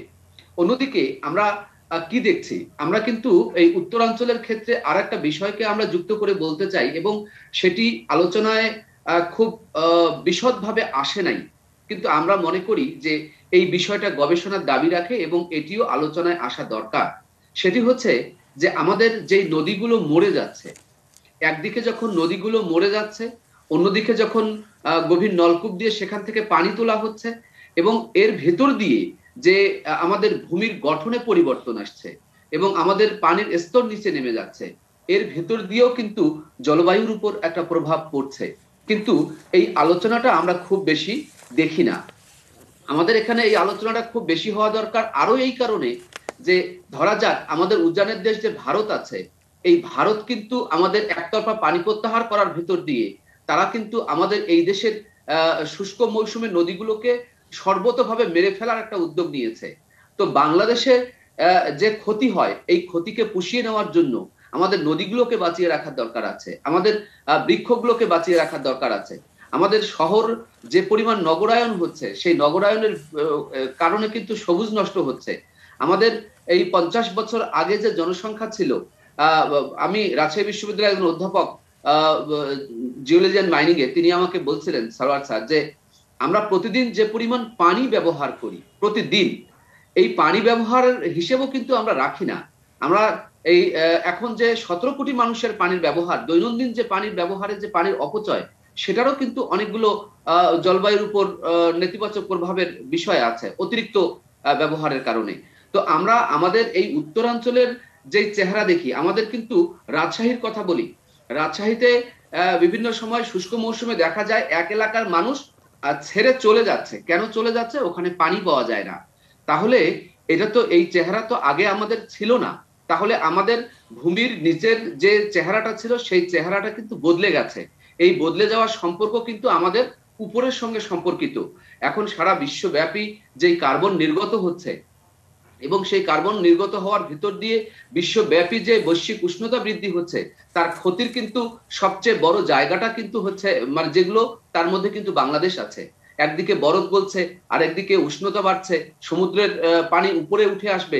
এখানে আমাদের একজন আলোচক বলেছেন যে সেটি হচ্ছে যে আমাদের অর্থ প্রাপ্তিটার দিকে আসলে মনোযোগ দেওয়াটা, সেটা আমাদের দৃষ্টিভঙ্গির একটা খারাপ দিক। এবং আমি এই কথাটা বলতে চাই যে আসলে অর্থ দিয়ে তো আসলে সমাধানটা হবে না। এটা বিশ্বব্যাপী সংকট। বিশ্বব্যাপী সংকটটাকে মোকাবেলা করতে হলে বৈশ্বিক রাজনৈতিকভাবে এর একটা প্রতিশ্রুতি থাকার দরকার আছে, কিন্তু সেই প্রতিশ্রুতি কিন্তু আজ পর্যন্ত গ্লাসগোতে যে আলোচনা হচ্ছে সেটা কিন্তু আমাদের মধ্যে আশার সঞ্চার করে নাই। আমি আরো কিছু কথা বলি, এখানে আলোচনায় এসেছে বিভিন্ন রকম প্রাণীর যেই সংকট। আমি টুকটাক পাখি নিয়েও কাজ করি, তো সেই পাখি নিয়ে কাজ করতে গিয়ে আমরা এখন পাখি নিয়ে কাজ করতে গিয়ে যেটা জেনেছি যে প্রচুর পাখি কিন্তু তার বসতি হারিয়েছে, প্রচুর মানে নদীগুলো থেকে সেগুলো নদীর পরিবেশ নষ্ট হয়েছে। আগে যেরকম পাখি যেখানে সেখানে দেখা যেত, সেই পাখিরও কিন্তু আমরা আবাস নষ্ট করেছি। আমাদের কিন্তু একটা প্রাণের সঙ্গে আর একটা প্রাণ সম্পর্কিত। যখন নদীর একটা প্রাণ নষ্ট হয় বর্জ্যের কারণে, তখন কিন্তু আমাদের মনে রাখতে হবে যে শুধু একটা প্রাণ নষ্ট হয় নাই, সেই নষ্টের সঙ্গে কিন্তু মানুষের জীবনও বিপন্ন হওয়ার একটা ক্ষেত্র প্রস্তুত হয়েছে। আমরা যে পরিবেশ নিয়ে কথা বলছি, আমাদের দেশে পরিবেশ নিয়ে আসলে কি খুব গুরুত্বপূর্ণ কোনো কাজ রাষ্ট্রীয়ভাবে আছে, কিংবা বিশ্ববিদ্যালয়গত ভাবে আছে, কিংবা গবেষণাগত ভাবে আছে? রংপুরের ভিতর দিয়ে বয়ে গেছে শ্যামাসুন্দরী বলে একটা নদী, যদিও এটাকে ইদানিং খাল বলে ডাকা হয়, এটা আমরা পুরনো ম্যাপে দেখি যে এটা আসলে পুরনো ঘাঘট নদী। তো সেই নদীর যেই দূষিত অবস্থা, এইটি পরীক্ষা করবার জন্য রংপুর বিভাগে কোনো ল্যাব নেই। তাহলে একটা বিষয়ে চিন্তা করা যাক যে একদম ক্ষুদ্র পরিসর, ছোট্ট পরিসর, এই ছোট্ট পরিসরে কাজ করবার জন্যও কিন্তু রাষ্ট্রীয় কাঠামো আমাদের এখনো উপযুক্ত হয়ে ওঠেনি। সেখানে আমাদের রাষ্ট্র, আমাদের দেশীয় প্রেক্ষাপটে কিন্তু অনেক পিছিয়ে আছে। আমরা হয়তো নানান রকম উন্নয়ন মাপকাঠির দিকে আমাদের মনোযোগটা খুব বেশি রকমের আছে, কিন্তু বৈশ্বিক পরিবেশে, বৈশ্বিক উষ্ণতায়, আমাদের জলবায়ুগত দিক থেকে আমরা যে ক্ষতির ভেতর দিয়ে হেঁটে যাচ্ছি, এই ক্ষতি কিন্তু আমাদের ছেড়ে দেবে না। আমাদের গত বছর রংপুরে সবচেয়ে মানে 24 ঘন্টার মধ্যে সবচেয়ে বেশি, 100 বছরের সবচেয়ে বেশি বৃষ্টি রেকর্ড করা হয়েছে। এবছর তিস্তা নদীতে সবচেয়ে বেশি পানির, অর্থাৎ যে যখন থেকে এখানকার সমুদ্রের তলদেশ থেকে তিস্তার পানির উচ্চতা হিসেব করা হয়েছে, তার মধ্যে এবছর সবচেয়ে বেশি অর্থাৎ 153 মিটার উচ্চতায় উঠেছিল হচ্ছে পানি, 153.30। এটা কিন্তু এর আগে আর কখনোই হয়নি। ফলে আমাদের কিন্তু একটা বিষয়ের সঙ্গে আরেকটা বিষয় সম্পর্কিত, আমাদের এই বিষয়গুলো সম্পর্কিত বিষয় এবং সংযুক্ত সংশ্লিষ্ট বিষয় সবগুলোকে কিন্তু আমলে নিয়ে আমাদেরও কিন্তু একটা বড় রকমের গবেষণার প্রয়োজন আছে। সেই গবেষণাগুলো যদি আমরা না করি, তাহলে কিন্তু আমাদের দেশীয় প্রেক্ষাপটে বেঁচে থাকার যে আমাদের সুরক্ষার যে জায়গাটা, সে জায়গাটাও কিন্তু আমাদের নষ্ট হবে বলে আমরা মনে করি। জি, খুব চমৎকার বললেন। আপনার কাছে আবারও ফিরবো, আমরা একটু আবারও গওহর নঈম মুয়ারা আপনার কাছে একটু শুনতে চাই। গওহর নঈম মুয়ারা কি আছেন আমাদের সঙ্গে? জি জি জি আছেন। আচ্ছা, আপনি তখন শুরুতে আসলে বলছিলেন যে অর্থায়নের বিষয়টি, একটি হলো অর্থায়ন আনা এবং অর্থায়নের আসলে সঠিক উপযুক্ত ব্যবহার। তো এখানে একটা ব্যাপার হচ্ছে যে জলবায়ুর পরিবর্তনের যে প্রভাব, এটি তো আসলে একটি বৈশ্বিক ব্যাপার এবং বিশ্বের প্রতিটি দেশ একযোগে যদি এ বিষয়ে যদি একই তালে যদি কাজ না করে, একটি দেশের পক্ষে হয়তো একা একা হয়তো একটি বড় পরিবর্তন বা বড় প্রতিরোধ গড়ে তোলাটা হয়তো একটু কঠিন। কিন্তু আমরা একটু বুঝতে চাই যে একটি হলো যে অর্থায়ন আসুক বা না আসুক, আমাদের আসলে করণীয় বিষয়ে আপনি তখন কিছু কিছু বলছিলেন, এবং অর্থায়ন যদি আসেও বা যেটুকু হয়তো আসছে বা ভবিষ্যতে যদি আরও আসে, যেটাকে আমরা ক্ষতিপূরণ হিসেবে দেখছি, তো সেটিকে আসলে সুনির্দিষ্টভাবে কোন কোন খাতে কোন কোন সক্ষমতা অর্জনের ক্ষেত্রে ব্যবহার করা উচিত, সেই প্রস্তুতি, সেই গবেষণা, সেই পরিকল্পনার ক্ষেত্রে কি আমাদের যথেষ্ট আমরা এগিয়েছি কিনা, বা এখানে আসলে আমাদের ইত্যবসরে কি আমরা সেই প্রস্তুতিগুলোর জন্য যথেষ্ট এফোর্ট দিয়ে রাখতে পারি কিনা? না, নিশ্চয় আমাদের একটা রাষ্ট্রীয়ভাবে ওভারঅল একটা পরিকল্পনা নাই এক্ষেত্রে। আমরা কিভাবে এগোবো, এবং এটার কিছু আপনার পরিকল্পনার সাথে সাথে আমাদের যদি প্রথম পরিকল্পনাটা ফেল করে, দ্বিতীয় পরিকল্পনাটা কি করব, কারণ আমাদের সবকিছু, আপনি যেটা বললেন, এটা বৈশ্বিক একটা ব্যাপার, সবকিছু আমাদের হাতের মধ্যে নাই। আমাদের যদি 1.5-এ থাকে, তাহলে আমার কি অবস্থা হতে পারে এবং সেটা থেকে উত্তরণের আমার কি পথ, যদি তারা কথা না শুনে, যদি 2 বা তার বেশি পরিমাণ উষ্ণতা বেড়ে যায়, তাহলে আমার কি হবে। এই ধরনের জিনিসগুলো ধরে যারা এটা গবেষণা করছেন বা জানেন কিছু, তাদের সাথে বসে একটা পরিকল্পনা আমাদের তৈরি করা উচিত। পরিকল্পনা যদি না থাকে, আচ্ছা ধরেন আমি আজকে টাকা পেলাম, টাকাটা আমি কোথায় খরচ করব, আমার প্রায়োরিটি কি হবে, কোন এলাকাকে আমি বেশি আমলে নিয়ে আসবো, উত্তরবঙ্গের কোন এলাকায় কি ধরনের কাজ করলে তার প্রভাব সারা দেশে পড়তে পারে, আমার দক্ষিণ অঞ্চলে আমার কি ধরনের কাজ করলে মানুষকে আমি আরো সহজ করে তাদের জীবন যাপনের ক্ষেত্রে, এবং আমার যে বাৎসরিক পরিকল্পনা পঞ্চবার্ষিকী পরিকল্পনা আছে সেখানে আমি কি করব। আপনারা শুনেছেন আমাদের প্রায়ই শোনা যায় এখন একটা আমাদের 100 বছরের ডেল্টা প্ল্যানিং হচ্ছে, এবং ডেল্টা প্ল্যানিং মানে নদী ব্যবস্থাপনার সাথে যুক্ত এটা থাকবে। নামটা শুনে বোঝা যাচ্ছে এটা বদ্বীপের, এবং বদ্বীপ তৈরি হয় নদী দিয়ে। এই যে কোনো ধরনের ডেল্টা প্ল্যানিং এর করতে গেলে আমাদের নদী আমরা যাদের সাথে শেয়ার করছি তাদেরকেও আমাদের সাথে নিতে হবে, কারণ আমি জানি না আগামীকাল তারা কতটুকু পানি প্রত্যাহার করবে এবং তার পরের দিন কিভাবে আমি তিস্তাকে ম্যানেজ করবো। এবার যেমন ধরেন তিস্তাতে হঠাৎ বন্যা হলো, আমরা সবাই ঘাবড়ে গেলাম, আমরা বললাম এটা বোধহয় ক্লাইমেট চেঞ্জ, কিন্তু জলপাইগুড়িতে এবং ওখানকার সবগুলো ব্লকে যখন পানি বুক সমান কোথাও মাঝা সমান হয়ে গেছে তখন পর্যন্ত আমি কেন আমার তিস্তা ব্যারেজের গেটগুলো বন্ধ রাখলাম, ওরা ছাড়ার পরে আমি কেন ছাড়লাম, এই প্রশ্ন নিয়ে কেউ কোনো কথা বলে নাই, বলার সুযোগ ছিল না। একটা হলো যে উপরে বৃষ্টি হয়েছে, তারা গেট খুলে দিয়েছে, পানি ঢুকে গেছে, আমাদের এখানে ডুবে যাচ্ছে। এটা আসলে ঠিক না। যেটা ঠিক সেটা হচ্ছে আমি আমার ব্যবস্থাপনাটা মন দিয়ে করি নাই। আমি যখন দেখছি যে এখন তো ঘরে বসে বোঝা যায় উপরে কতটুকু বৃষ্টিপাত হচ্ছে এবং কতটুকু পানি জমেছে, এই ধরনের বিষয়গুলো আমাদের মাথায় রাখতে হবে আমাদের। হ্যাঁ, আমি পৃথিবীর উষ্ণায়নে কোনো রাখতে পারবো না, কিন্তু আমার দেশটাকে তো আমি বাঁচাতে পারবো যতটা সম্ভব। সেটার বা আমি কি কাজ করছি, আমি এমন গাছ লাগাচ্ছি যে গাছে পাখি বসে না। তহিন উদ্দুত ভাই বলছিলেন যে পাখি তো যাবে, কারণ আমি তো এমন এমন প্রজাতির গাছ লাগিয়েছি ইউক্যালিপটাস থেকে শুরু করে একাশিয়া পর্যন্ত যেখানে পাখি বসে না। আমরা জাহাঙ্গীরনগর যখন করলাম, জাহাঙ্গীরনগরের যে সমস্ত দেশীয় গাছ ছিল সেগুলো কেটে আমরা একাশিয়া লাগালাম, দ্রুত বর্ধনশীল গাছ লাগালাম, তার বিনিময়ে আমি শ্বাসকষ্ট ছাড়া আর কিছু পাই না। তো এই জিনিসগুলো তো আমাদের মাথায় রাখতে হবে, আমি কিভাবে আমার নদীকে ব্যবহার করছি, এবং নদীর যে উৎপত্তি স্থান থেকে সাগরে যাওয়া পর্যন্ত এটা যে নদীর অধিকার, আমি কি নদীর পানি প্রত্যাহার করবো সেচের জন্য সবটুকু, না নদীর জন্য কিছু রাখবো। নদীকে আমাদের কোনো আলোচনা একটা পক্ষ হিসেবে আসছে কিনা, আমি তাকে আনতে পারছি কিনা, সেগুলো আমাদের একটু ভাববার বিষয় আছে। এবং এখানে যেটা দরকার যে আমি দক্ষতার সাথে নেগোসিয়েশন গুলা করতে পারবো কিনা, যে কারণে আমি প্রথমে উদাহরণ দিলাম এই যে বৃক্ষ নিধন বন্ধের যে প্রতিশ্রুতি, সেখানে আমরা স্বাক্ষর করিনি প্রথমে, কারণ আমার ধারণার মধ্যে ছিল না যেটা আমি কিভাবে করব, বা এখান থেকে যার কথা শুনে গেলে ওটা করতে পারবো তার সাথে আলাপ করে যাই না। এখন ওখানে আমি গিয়ে তাকিয়ে দেখছি যে ভারত করেনি, আমি করলে আবার কি বিপর্যয় হবে। এই ধরনের অপ্রস্তুত হয়ে যাওয়া কোন একটা সম্মেলনে, এবং সেখানে আমাদের যে বডি ল্যাঙ্গুয়েজ, যে শারীরিক ভাষা যে আমরা দেখিয়েছি, তাতে আমাদেরকে কেউ ওইভাবে সহযোগিতা দিবে কিনা সেটা নিয়ে আমার সন্দেহ আছে। তো মসজিদ না যে সামনে গিয়ে দাঁড়ালাম আর আমার হাতে কেউ টাকা দিয়ে দিল, সেটাতে আমি ভাত খেলাম, এটা সেটা না।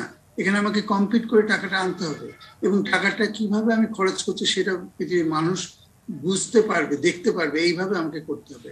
কিন্তু সবার আগে আমার একটা পরিকল্পনা দরকার, আমার জোনিং করে দেশের ভিতরে একটা পরিকল্পনা দরকার, এবং সেই পরিকল্পনার পরিকল্পনা ব্যর্থ হলে আমি দিতে গিয়ে কি করব, এবং আমাকে প্রতিশ্রুতি দিতে হবে যে আমি নিজে থেকে আর কোনো উষ্ণতা বাড়ার মতন কোনো কাজে আমি হাত দেব না।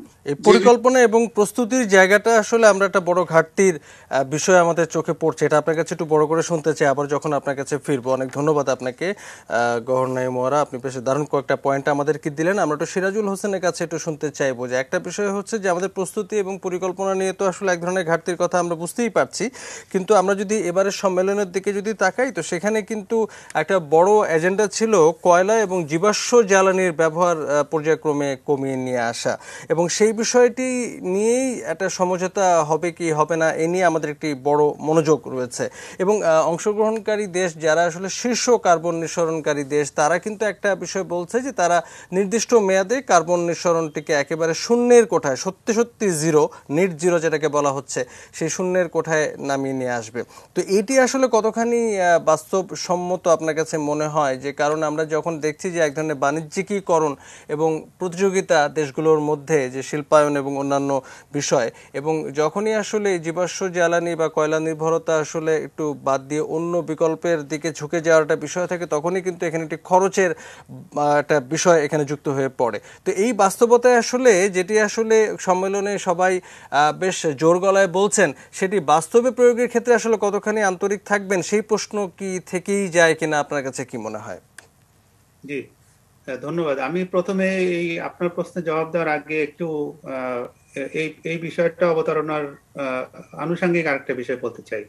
আমি প্রথমে যেটা বলেছিলাম যে প্রত্যেকটা বিষয়ের কিন্তু দুটো দিক আছে, একটা হচ্ছে পলিটিক্যাল সাইড, রাজনৈতিক দিক, আর একটা হচ্ছে কিন্তু তার ফ্যাকচুয়াল সাইড, তার যে বাস্তবতার দিকটা।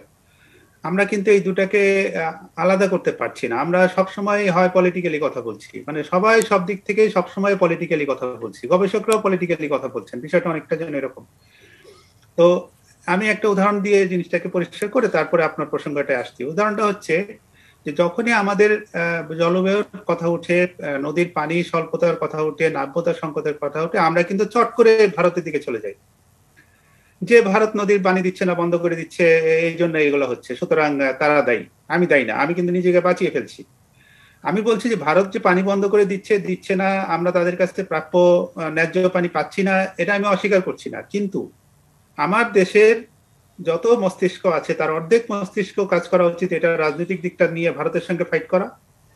বাকি 50% মস্তিষ্কের উচিত কিন্তু আরো কি কি কারণ আছে পানির নাব্যতার সংকটে সেটা নিয়ে কাজ করা। আমরা কিন্তু ভারতের দিকে অঙ্গুলি নির্দেশ করে বাকি সবাই ওই দিকেই আঙুল দেখাচ্ছি। আমি বলতে চাই যে এই যে আমরা বাদ দিচ্ছি, দেখেন একটু আগে আমাদের সাংবাদিক একজন, আমাদের একজন অংশগ্রহণকারী বলেছেন যে বাঁধ ভেঙে যাচ্ছে, বাঁধ ঠিক মতো দেওয়া হচ্ছে না। তার মানে আমরা কিন্তু মনে করছি যে নদীর বাঁধটা ঠিক মতো দিলেই কিন্তু মানুষকে বাঁচানো যাবে। আমি যদি বলি যে আমাদের একটা বড় মানে ডিজাস্টার হচ্ছে কিন্তু এই বেড়িবাঁধ বাঁধ। কারণ হচ্ছে বাংলাদেশ কিভাবে তৈরি হয়েছে আপনি যদি দেখেন তাহলে দেখবেন যে প্রতি বছর প্রতিটা দুইটা জোয়ার, প্রতি মাসে যে দুইটা জোয়ার ভাটার জন্য যে পলিটা আমাদের ভূমিতে পড়ে, সেই পলিটার কারণেই কিন্তু আমাদের ভূমিটা আস্তে আস্তে উঁচু হয়। বন্যার পানিতে ভেসে যায়, তার মাধ্যমে পলিটা মাটির উপরে আসে, সেই পলিটা পড়েই কিন্তু আমাদের ভূমিটা উঁচু হয়, এবং এই উঁচু হয়ে হয়েই কিন্তু প্রতি বছর একটা নির্দিষ্ট সংখ্যক আমাদের ভূমির উচ্চতা বাড়ে। তার ফলে আমরা কিন্তু সেফ। আমি যখনই বাদ দিয়ে যখন সেই পলিটাকে আটকে দিচ্ছি, যে বন্যার পানিটাকে আর আমি ল্যান্ডে আসতে দিচ্ছি না, তখনই কিন্তু সেই প্রক্রিয়াটা থেমে যাচ্ছে। অপরদিকে কিন্তু সয়েল সাবসিডেন্স নামে আর একটা বড় ধরনের সমস্যা বাংলাদেশের ভিতরে আছে, যেটা নিয়ে কেউ কথা বলে না। সেটা হচ্ছে যে আমাদের বাংলাদেশ যেহেতু প্রায় 500 ফিট পলি মাটির একটা স্তর দিয়ে তৈরি, নিজের ভরেই কিন্তু এটা প্রতি বছর আস্তে আস্তে নিচে নেমে যাচ্ছে। তা আমরা যদি এই পলিটাকে আটকে দিই তাহলে বাংলাদেশ কিন্তু আস্তে আস্তে নিচে নেমে যাচ্ছে। তাহলে আমরা কিন্তু এই বিপদের মধ্যে মানে নিজেদের ভূমির জন্যই কিন্তু আরো বেশি পড়তে যাচ্ছি, অথচ আমাদের এটা নিয়ে কোনো পরিকল্পনা নাই। তা আমি আপনার প্রসঙ্গে আসি যে ক্লাইমেট চেঞ্জের যে বিষয়টা, আন্তর্জাতিক সম্মেলন ইত্যাদির একটা দিক ভালো যে এটা নিয়ে সারা পৃথিবীর ক্লাইমেট চেঞ্জের জন্য বিভিন্ন ধরনের বাধ্যবাধকতা দেওয়া এবং দরিদ্র দেশগুলোকে সহযোগিতা করার একটা ভালো দিক এটার আছে, সেটা আমি অস্বীকার করি না। কিন্তু এর সাথে সাথে প্রত্যেকটা দেশের যে ভূ রাজনীতি এবং যে বিজনেস পলিটিক্স, সেটাকেও কিন্তু আমাদের বুঝতে হবে। আমি একটা উদাহরণ দিয়ে বলি যে এই যে কয়লা বিদ্যুৎ কেন্দ্র, কি করব, আমাদের পরিকল্পনাটা কি? আমরা কিন্তু 2 বছর আগে 3 বছর আগে আমাদের ধারণা ছিল যে আমরা কয়লা দিয়ে সবকিছু করব। এখন হিসাবটা আমি একটু বলি, যদি আমি কয়লা বিদ্যুৎ কেন্দ্র করি, আমি মানে তত্ত্বগতভাবে বলতে চাচ্ছি যে যদি আমরা আরো অনেকগুলো কয়লা বিদ্যুৎ কেন্দ্র করি, দেখা যাবে যে এই বিদ্যুৎ কেন্দ্রগুলো আমরা তৈরি করছে হয় চায়না নইলে ইন্ডিয়া। তার মানে এই বিদ্যুৎ কেন্দ্রগুলো তৈরি করার জন্য যে বিজনেসটা হবে সেটা পাবে কিন্তু চীন অথবা ভারত অথবা এই ধরনের যারা অপেক্ষাকৃত কম দামে একটা কয়লা বিদ্যুৎ কেন্দ্র দিতে পারবে। আমি যদি এখনই কয়লা বিদ্যুৎ কেন্দ্র আর করব না, এই চুক্তিতে সই করে ফেলে এই বিষয় থেকে টোটালি নিজেকে খুব ক্লাইমেট ফেভারের দিকে নিয়ে যাই, তখন কিন্তু আমাকে পারমাণবিক বিদ্যুৎ কেন্দ্র তৈরি করতে হবে এবং তখন কিন্তু সেটা আমাদের কিনতে হবে রাশিয়ার কাছ থেকে বা অন্যান্য উন্নত দেশের কাছ থেকে। তাইলে এই টাকাটা কোথায় যাচ্ছে, ব্যবসাটা কারা করছে? এই পলিটিক্সে কিন্তু এখানে আছে, আমাদেরকে কিন্তু সেগুলো বুঝেই এখানে অংশগ্রহণ করতে হবে, মানে এখানে আমাদের কোনো কমিটমেন্ট করতে হবে। সেখানে আমি বলছি যে জলবায়ুর যে প্রতি বছরে যে ক্ষতি হচ্ছে, পার ক্যাপিটা যে ক্ষতি এবং অ্যাকুমুলেটেড যে ক্ষতি, সেইখানে বাংলাদেশ কিন্তু সারা পৃথিবীর জলবায়ুর কোনো ক্ষতি করে নেই বললেই হয়। মানে বাংলাদেশের আসলে এনার্জি কনজাম্পশন পার ক্যাপিটা এত কম যে এটা আমরা জলবায়ুর বা কার্বন ডাই অক্সাইড নিঃসরণের আমাদের কোনো দায় নাই। সমস্ত দায়ী হচ্ছে উন্নত বিশ্বের একজন আমেরিকান একজন বাংলাদেশের চেয়ে 70 গুণ বেশি পরিবেশের ক্ষতি করে থাকে শুধুমাত্র নিজস্ব দৈনন্দিন জীবনযাপন করে। তাহলে আমি কেন এগুলোর মধ্যে আগেই ঝাঁপ দিয়ে যে পড়বো? আমাকে কিন্তু আমার দেশের অর্থনীতি, আমার স্ট্র্যাটেজি, আমার এনার্জি স্ট্র্যাটেজি এবং আমার সাথে যে বিজনেস পলিটিক্সটা হচ্ছে সেটাকে আমি আগে বোঝার চেষ্টা করব, তারপরে কিন্তু আমি এই ধরনের কোনো আলোচনায় বা ইয়েতে সম্মতি করবো। তো সেই এক্সারসাইজটা কোথায়, আমরা কিন্তু সেটা দেখতে পাচ্ছি না। এবং সেইখানে যে একটা সার্বিক মাল্টি ডিসিপ্লিনারি যে একটা মানে একটা স্ট্র্যাটেজি নিতে হবে, একটা ন্যাশনাল স্ট্র্যাটেজি থাকবে, সেগুলো কিন্তু আমরা কোথাও দেখছি না। মুহূর্তের জন্য আমাদের যা মনে হচ্ছে আমরা সেগুলো করে ফেলছি। তো এই জিনিসটাই আমার কাছে মনে হচ্ছে বেশি ভয়ঙ্কর। এবং এখানে আমরা এই দুটোকে আলাদা করতে পারছি না যে কোন অংশটুকু পলিটিক্স আর কোন অংশটুকু ফ্যাকচুয়াল। অর্থাৎ এই পুরো প্রক্রিয়াতে আসলে এক ধরনের যে জ্ঞান ভিত্তিক যে কর্মতৎপরতা, সেখানে একটা বড় ধরনের ঘাটতি আসলে রয়ে যাচ্ছে, যেখানে হয়তো আমাদের সঠিক সিদ্ধান্ত গ্রহণ বা সঠিক অবস্থান নেওয়া এই জায়গাতে একটা হয়তো প্রশ্ন থেকেই যাচ্ছে। অনেক ধন্যবাদ আপনাকে। আমাদের সঙ্গে আরো 3 জন অতিথি আছেন, আমরা তাদের কাছেও একটু শুনতে চাই অল্প অল্প করে। একটা ছোট্ট বিরতি নিয়ে ফিরে এসে নিশ্চয়ই সঙ্গে থাকবেন।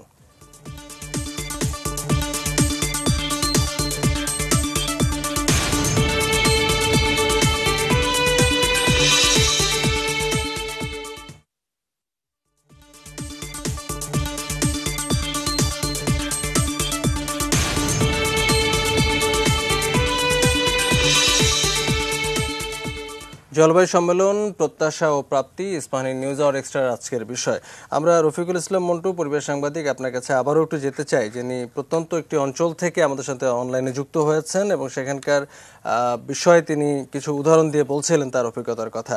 আমরা একটা ব্যাপার আসলে আমাদের আলোচনা থেকে যে ব্যাপারটি হচ্ছে, যে একটি হলো জলবায়ু পরিবর্তনের কারণে যে প্রভাব, তার একটা বড় ঝুঁকিতে তো আসলে আমরা আছি। বিশেষ করে আমাদের উপকূলীয় অঞ্চলের মানুষ তো সেই ঝুঁকিতে আছে, সেখানকার পরিবেশ প্রতিবেশ তো আছেই।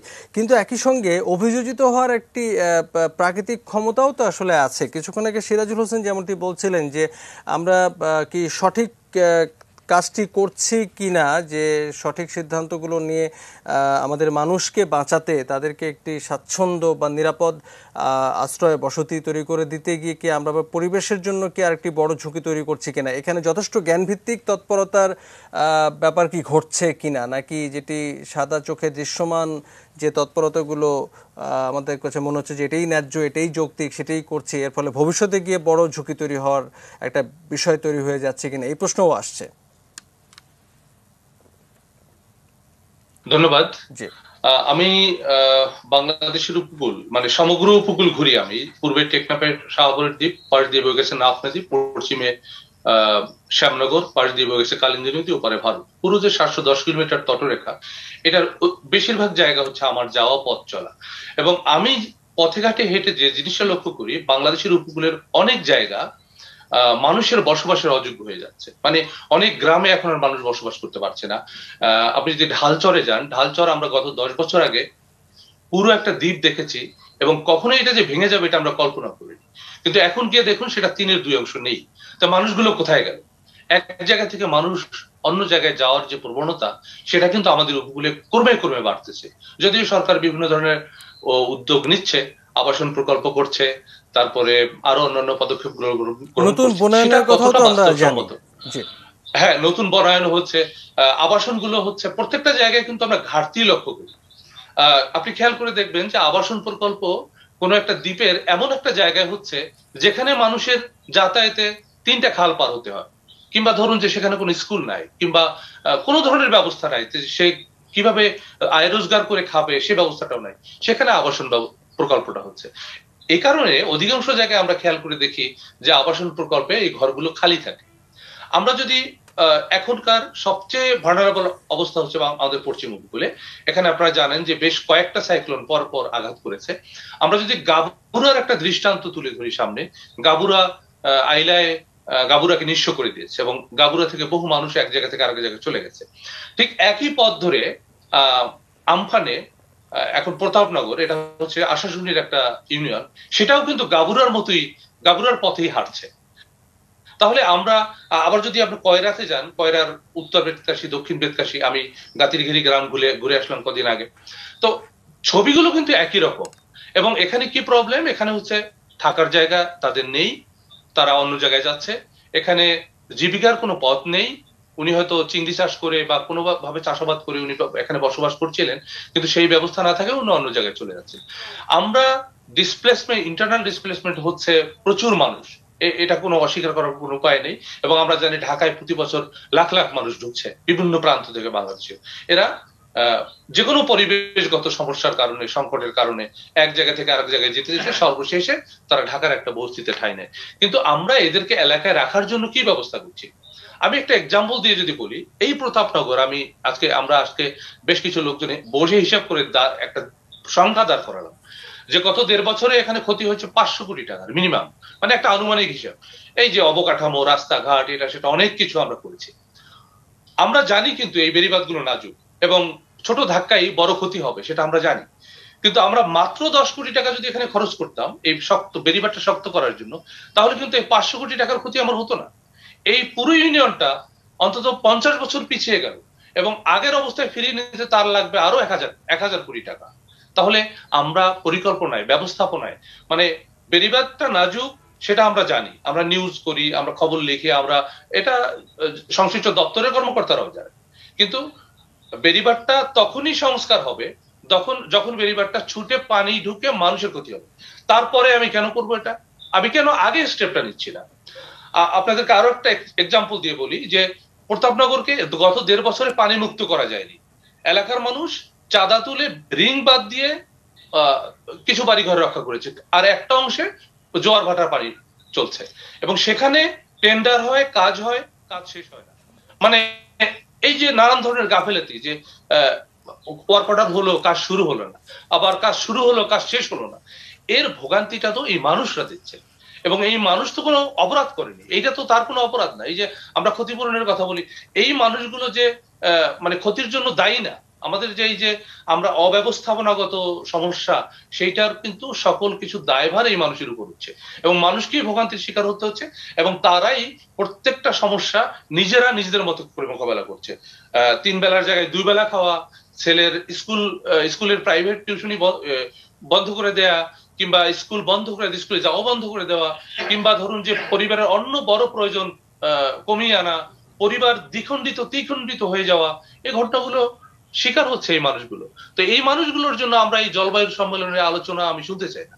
আমি বলি এইটাই যে আমাদেরকে এই তথ্যগুলো আমাদের কাছে আছে যে কোনো একটা পার্টিকুলার ইউনিয়নে কি পরিমাণ মানুষ এক জায়গা থেকে আরেক জায়গায় যাচ্ছে, তাদের কি ক্ষতি হচ্ছে, তারা কিভাবে সার্ভাইভ করছে, এই ব্যাপারগুলো আমাদের কাছে কোনো কাগজে কলমে আছে কিনা। আমরা অনেক ক্ষেত্রে রিপোর্ট তৈরি করতে পারি না, কেননা একাডেমিক কোনো ইনফরমেশন আমার কাছে নাই। আমি হয়তো জানি যে ফারুক হোসেন সর্দার প্রতাপনগরের চাকলা গ্রাম থেকে এখন খুলনার নৈহাটিতে বসবাস করে, সে গল্পটা আমি জানি। এরকম আরো অনেক গল্প জানি। কিংবা আহাদ গাজী তালতলা বাজার থেকে এখন গিয়া রামপালের ফয়লায় বসবাস করে, আমি এগুলো জানি। কিন্তু আমাদের তথ্য তো নাই, যে তথ্য দিয়ে তথ্যটাকে সামনে ধরে আমরা একটা স্টোরি তৈরি করবো এবং এটাকে আমরা সামনে নিয়ে আসবো, সেই ব্যাপারগুলো তো আমাদের কাছে নাই। উপকূলীয় অঞ্চলে যেরকম আপনি বিভিন্ন উদাহরণ আমাদেরকে শোনাচ্ছেন বা বিভিন্ন যে ছোট ছোট গল্পগুলো সামনে আসছে, একই ঘটনা আসলে বাংলাদেশের অন্য প্রান্তেও নিশ্চয়ই আসলে ঘটছে, যেমনটি আসলে উত্তরবঙ্গের কিছু উদাহরণ দিচ্ছিলেন অধ্যাপক তুহিন ওয়াদুদ। আবার আপনার কাছে একটু ফিরতে চাই যে একটি বিষয় হচ্ছে যে উপকূলের যেমন একটি সমস্যা, কিন্তু উত্তরবঙ্গের সমস্যা হয়তো একটু অন্যরকম হবে, বা আমাদের পাহাড়ি অঞ্চলের সমস্যা সমস্যা নিশ্চয়ই আর একটু ভিন্ন হবে।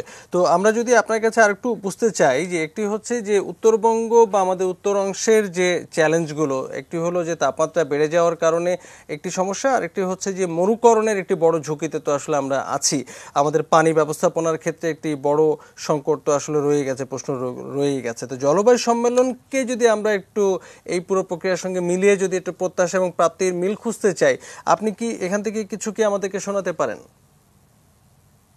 আসলে এই সম্মেলনে প্রত্যাশাটা আসলে আমাদের করবার খুব বেশি কিছু দেখি না এই কারণে যে একটা খসড়া প্রস্তাবও হয়েছে, সেখানে মানে 2030 সালের মধ্যে 45% কার্বন নিঃসরণ কমানো হবে, কিংবা 2050-এর মধ্যে শূন্যে নিয়ে আসা হবে।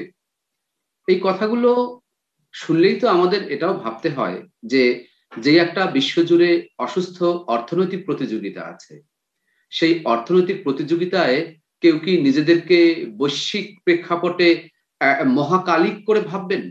যে একটা অখণ্ড পৃথিবী এবং অখণ্ড কাল, এটা কি কেউ ভাববেন? যতদিন পর্যন্ত আমাদের বিশ্ব নেতারা, যতদিন পর্যন্ত পৃথিবীটাকে একটা মানে ভূখণ্ড মনে করবে না, সবার বসবাসের জায়গা মনে করবে না, যতদিন পর্যন্ত ভূ রাজনৈতিক চিন্তার ভেতর দিয়ে সীমারেখা দিয়ে নিজেদেরকে অনেক শক্তিশালী করে গড়ে তুলবার চেষ্টা করবে, যতদিন মানুষ বুঝবে না যে মানুষকে ঠকালে মানুষই হেরে যায়, এটা যতদিন পর্যন্ত এই বোধোদয় হবে না, ততদিন পর্যন্ত এই অর্থনৈতিক অসুস্থ প্রতিযোগিতা কমবে না, এই শিল্পায়ন কমবে না, কার্বন নিঃসরণ কমবে না। এখন আমাদের আপনি একটা শব্দ এখানে বলেছেন, সেটি হচ্ছে যে মরুকরণের যে শব্দটা বলেছেন, এটা কিন্তু উত্তরাঞ্চল নিয়ে এই আশঙ্কাটা কোনোভাবেই উড়িয়ে দেওয়া যায় না এই কারণে যে বাংলাদেশে যদিও পানি উন্নয়ন বোর্ড বলে থাকে 405টি নদী, ছোট বড় মিলে এখনো বাংলাদেশে নদীর সংখ্যা 2 সহস্রাধিক। এটি হচ্ছে যারা নদী নিয়ে কাজ করেন, আগে হয়তো অনেক বড় ছিল, এখন ছোট হয়ে গেছে। আগে হয়তো 12 মাসি নদী ছিল, এখন হয়তো মৌসুমী হয়েছে। আগে হয়তো শুষ্ক বর্ষায় পানি ছিল, এখন হয়তো বর্ষায় পানি থাকে না, কোন রকম টিকে আছে। এরকম সংখ্যা কিন্তু অনেক।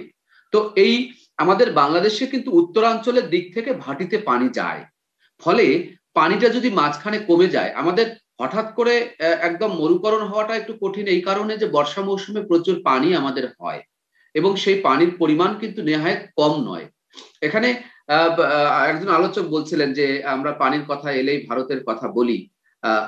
তার এই কথাটা হচ্ছে যে ভারতের কথা আসবে নদীর কথা এলে, সেই সঙ্গে বোধহয় উনি যে কথাটা বোঝাতে চেয়েছেন সেটি হচ্ছে আমরা আমাদের নিজস্ব ব্যবস্থাপনায় আসলে নদীকে বাঁচিয়ে রাখা, পানির স্তরকে ঠিক রাখা, ভূমির সজীবতাকে ঠিক রাখার জন্য যে ব্যবস্থাপনা থাকা দরকার সেটি আসলে আমরা পালন করছি কিনা সেটা বোধহয় বোঝাতে চাইছেন।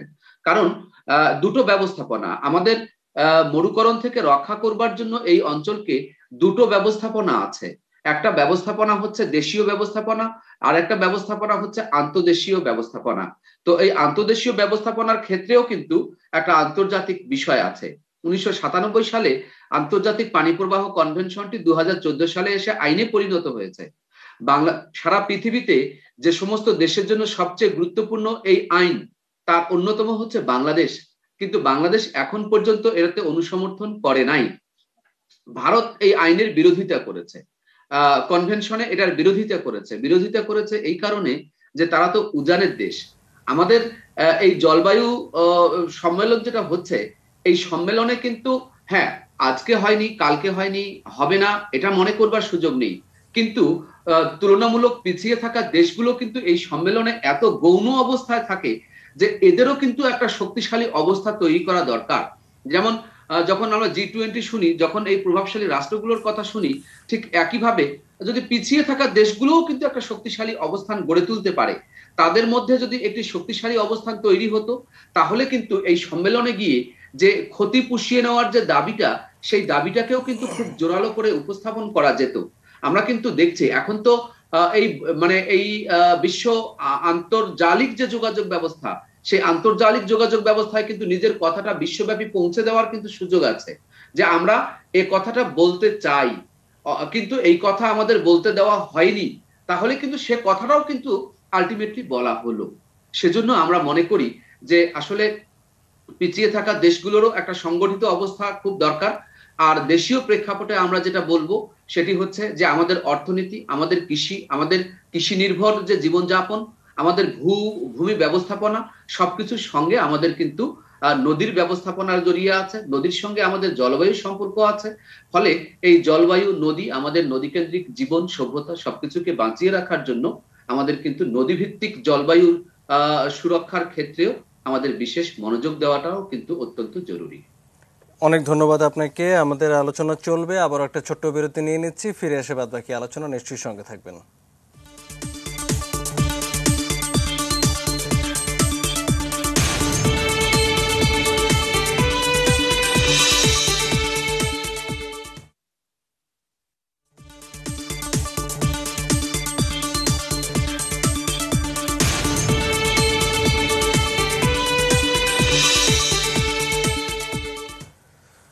আবারও ফিরে এলাম ইস্পাহানি নিউজ আওয়ার এক্সট্রায়। আমরা কথা বলছি জলবায়ু সম্মেলনের প্রত্যাশা প্রাপ্তি নিয়ে। আমাদের সঙ্গে অধ্যাপক ফজলুল হালিম রানা আছেন। আপনার কাছে একটা বিষয় একটু শুনতে চাই, যে একটা একদম সম্মেলনের শেষ পর্যায়ে, জলবায়ু সম্মেলনের শেষ পর্যায়ে এসে একটা প্রশ্ন বারে বারে একটু ঘুরে ফিরে আসছে, যেটা নিয়ে আসলে একমত হওয়া মানুষের সংখ্যা আসলে কম, যে COP26 এই সম্মেলনটি এবছর গ্লাসগোতে সেটি আসলে সফল হলো কিনা, এটা বোঝার কি কি উপায় আছে? মানে কি কি সিদ্ধান্ত বা সমঝোতা হলে আমরা বলতে পারবো যে সম্মেলনটি যা যা আমাদের প্রত্যাশা ছিল তা তা হলো এবং এটাকে সফল বলা চলে?